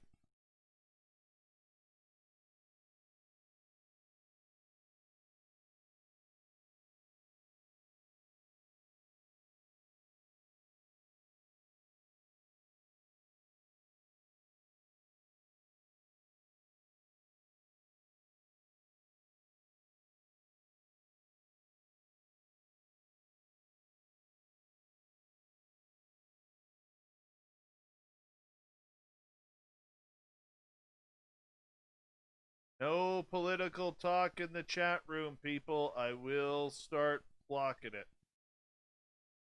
We don't do it. We don't do it ever, so let's just not do it. It's just easier for Davey at late at night.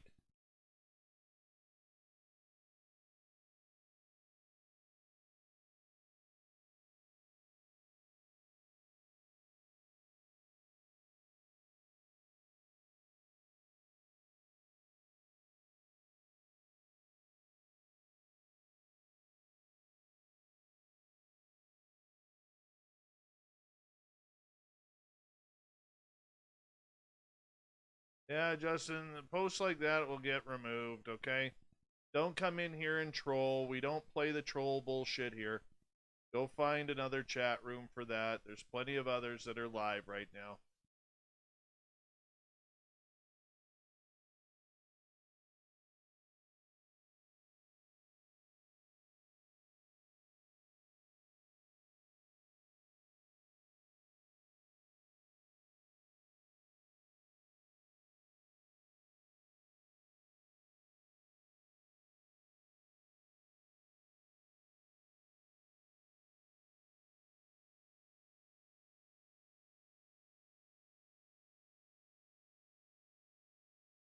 Oh, Coop.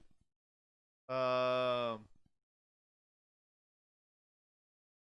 got some good stories for you, man.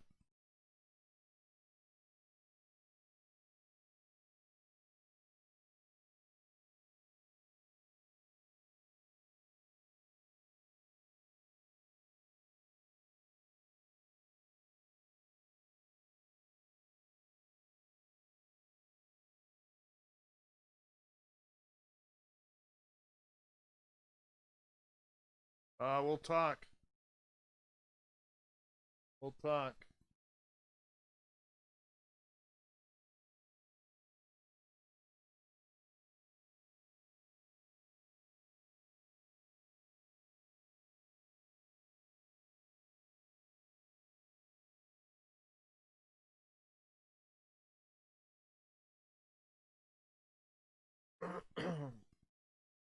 Oh, I still love you too, Justin. Just no trolling here, dude. We don't do that here.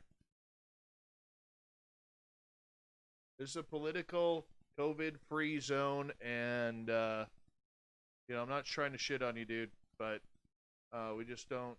I got rules here, man. Everybody comes here to get away from all the bullshit that we're dealing with in life right now. And I just want to keep it that way. It's difficult.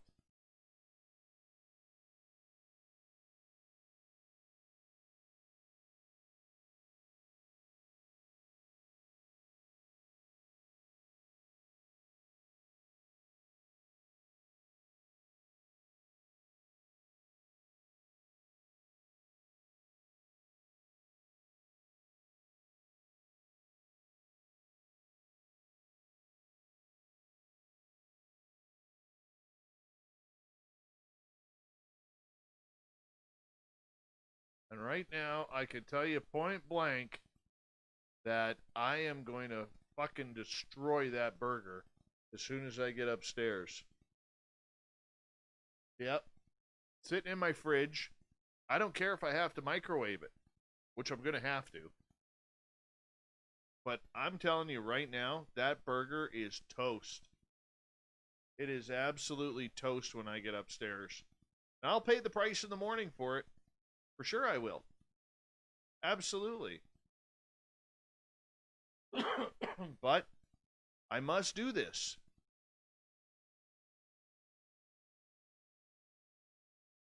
Hi, Michael. No. Absolutely. I am a heathen. I am going to destroy that burger.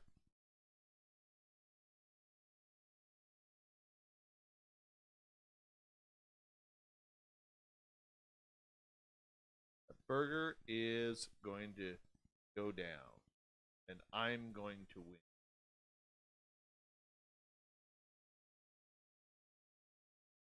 I'm so going to win.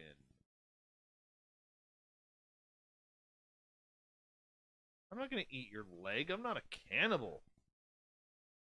Not a cannibal. Dude, I'm sorry. It's late. I got to microwave it. I have no choice. And it's one of them spicy ones, too. The Dairy Queen flamethrowers, man. No, not a veggie burger. Dude, I'm fat. Do I look like I'm a vegan? No way. No way. There is no way. Didn't you hear me ripping the guy on the air during the break where he started talking about being a vegan? I said, well, the same thing you say about animals, your crowd is doing it to the grass and the plants. Oh yeah. No answer for that one. No answer for that one.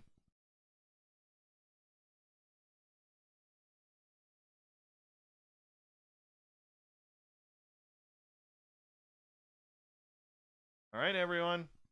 That time of the night, once again, where we need your 6-digit verification code. 6 digits, not 8675309. Okay, number one, that song sucks. It sucked when it first came out.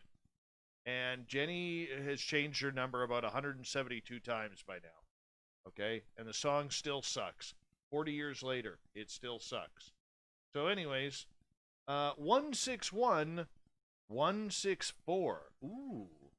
161164 is your verification code for tonight, people.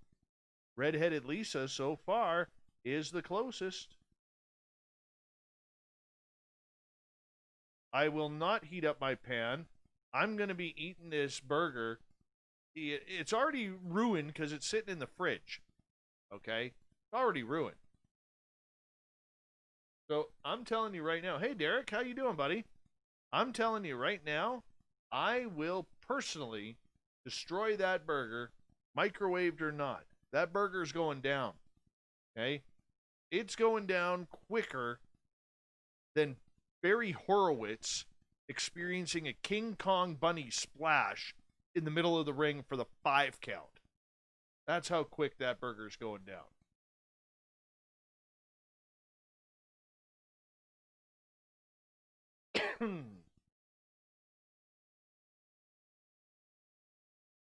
Hey, thanks, Derek. Appreciate it, man. Thank you. Thank you. I want 15,000 subs by the time my birthday comes around. That's the goal. Yeah, we're talking burgers. I got a flamethrower burger sitting up in the fridge right now from Dairy Queen. Yep. And I'm going to destroy it here in about, 12 minutes. Yep. My birthday in May, I want 15,000. That's my goal.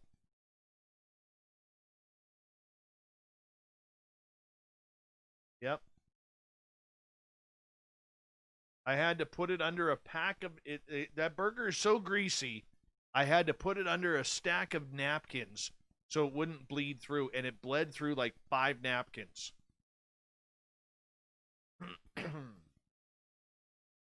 Beautiful. It was a beautiful sight.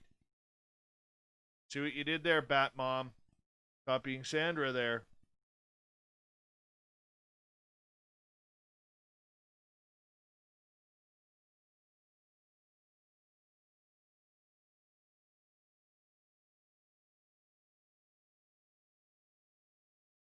All right, now there. Let's go.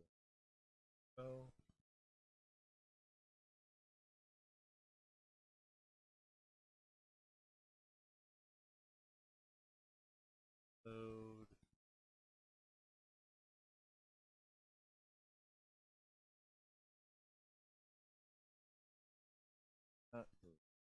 Here. Geraldine Orozco, Spiritual You tomorrow night.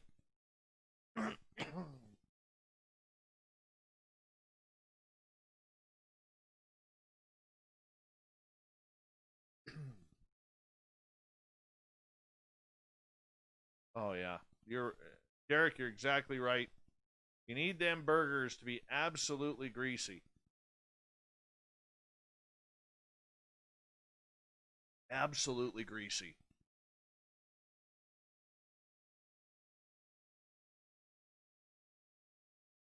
I'm looking forward to it. Very much so. Looking forward to it.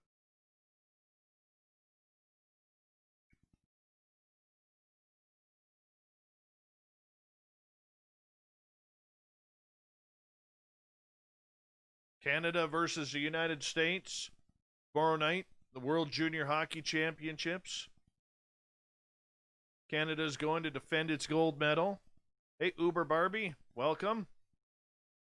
Good morning to you from the UK. I'm in Canada, part of the Commonwealth, buddy. We're part of the Commonwealth. But I'm telling you right now, Canada is going to whip the United States ass tomorrow. Going to whip the United States ass tomorrow.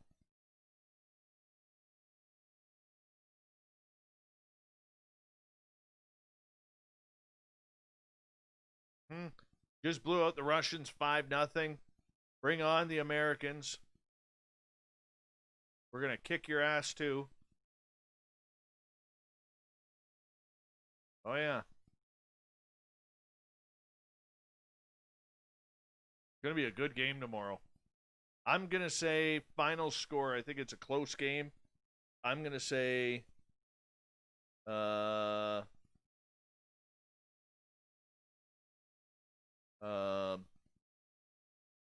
Canada with an empty netter.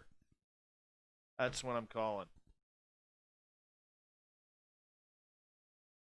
4-2 Canada with an empty netter. Could be a good game.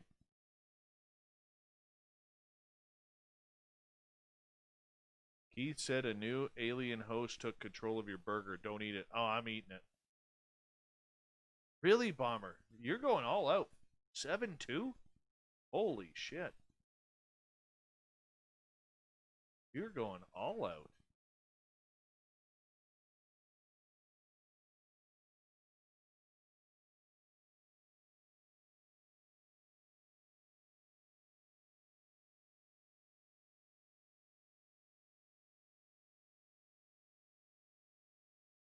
I want to see that video of that Hawaii UFO.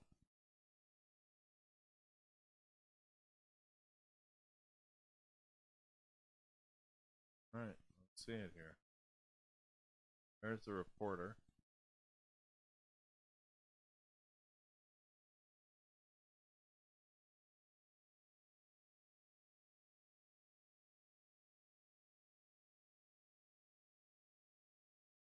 Oh, that is weird. That is totally weird.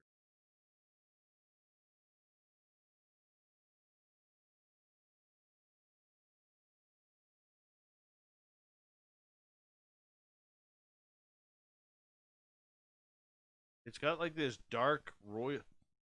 Holy shit.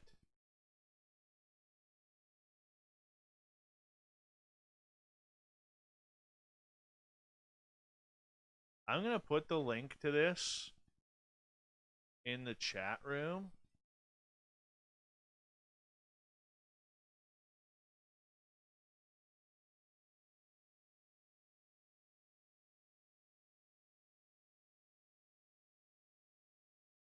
That blue looks almost identical in color to the UFO that landed 150 yards from me. Holy cow, I'm actually tripping out on this right now. I'm like total goosebumpy. There's the link. And it's at about a minute, anywhere from like a minute. Yeah, about a minute or so. I have waited to see that blue again. And it's the exact same shape. I am like tripping the hell out right now.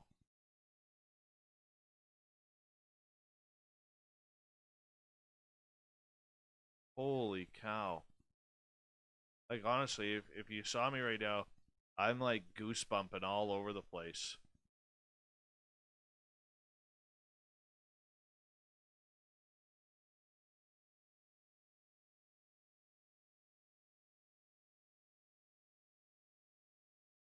Wow.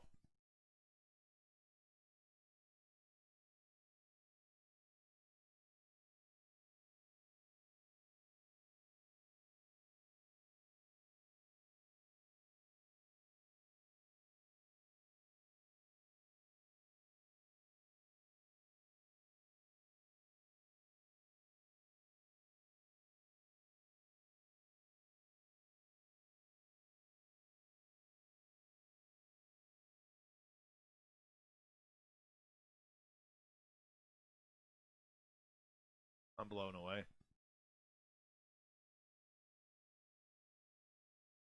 Yeah, watch it here once we're done. I'm going to wrap this thing up, everyone, because I have to go destroy a burger. But thank you for everyone in the super chats tonight. Jenny, Fapster ×2, John Sadler, Kate, Cat Chaser. Thank you so much for the super chats, everybody who gave us a thumbs up. I have to go destroy that burger now. I will give you an update. Hey, Pyramid 7, I will give you an update tomorrow night how the burger was. And I'm pretty happy. Going to be pretty happy with the result. But I'll rate it tomorrow. And thank you, everyone, for getting us past the 10,000 hump. Let's try and help tell your friends and everything. I'd love to get 15,000 by my birthday of May 24th. And, hey, we got to set goals, so let's set another one. And we'll talk to you guys tomorrow night. Good night.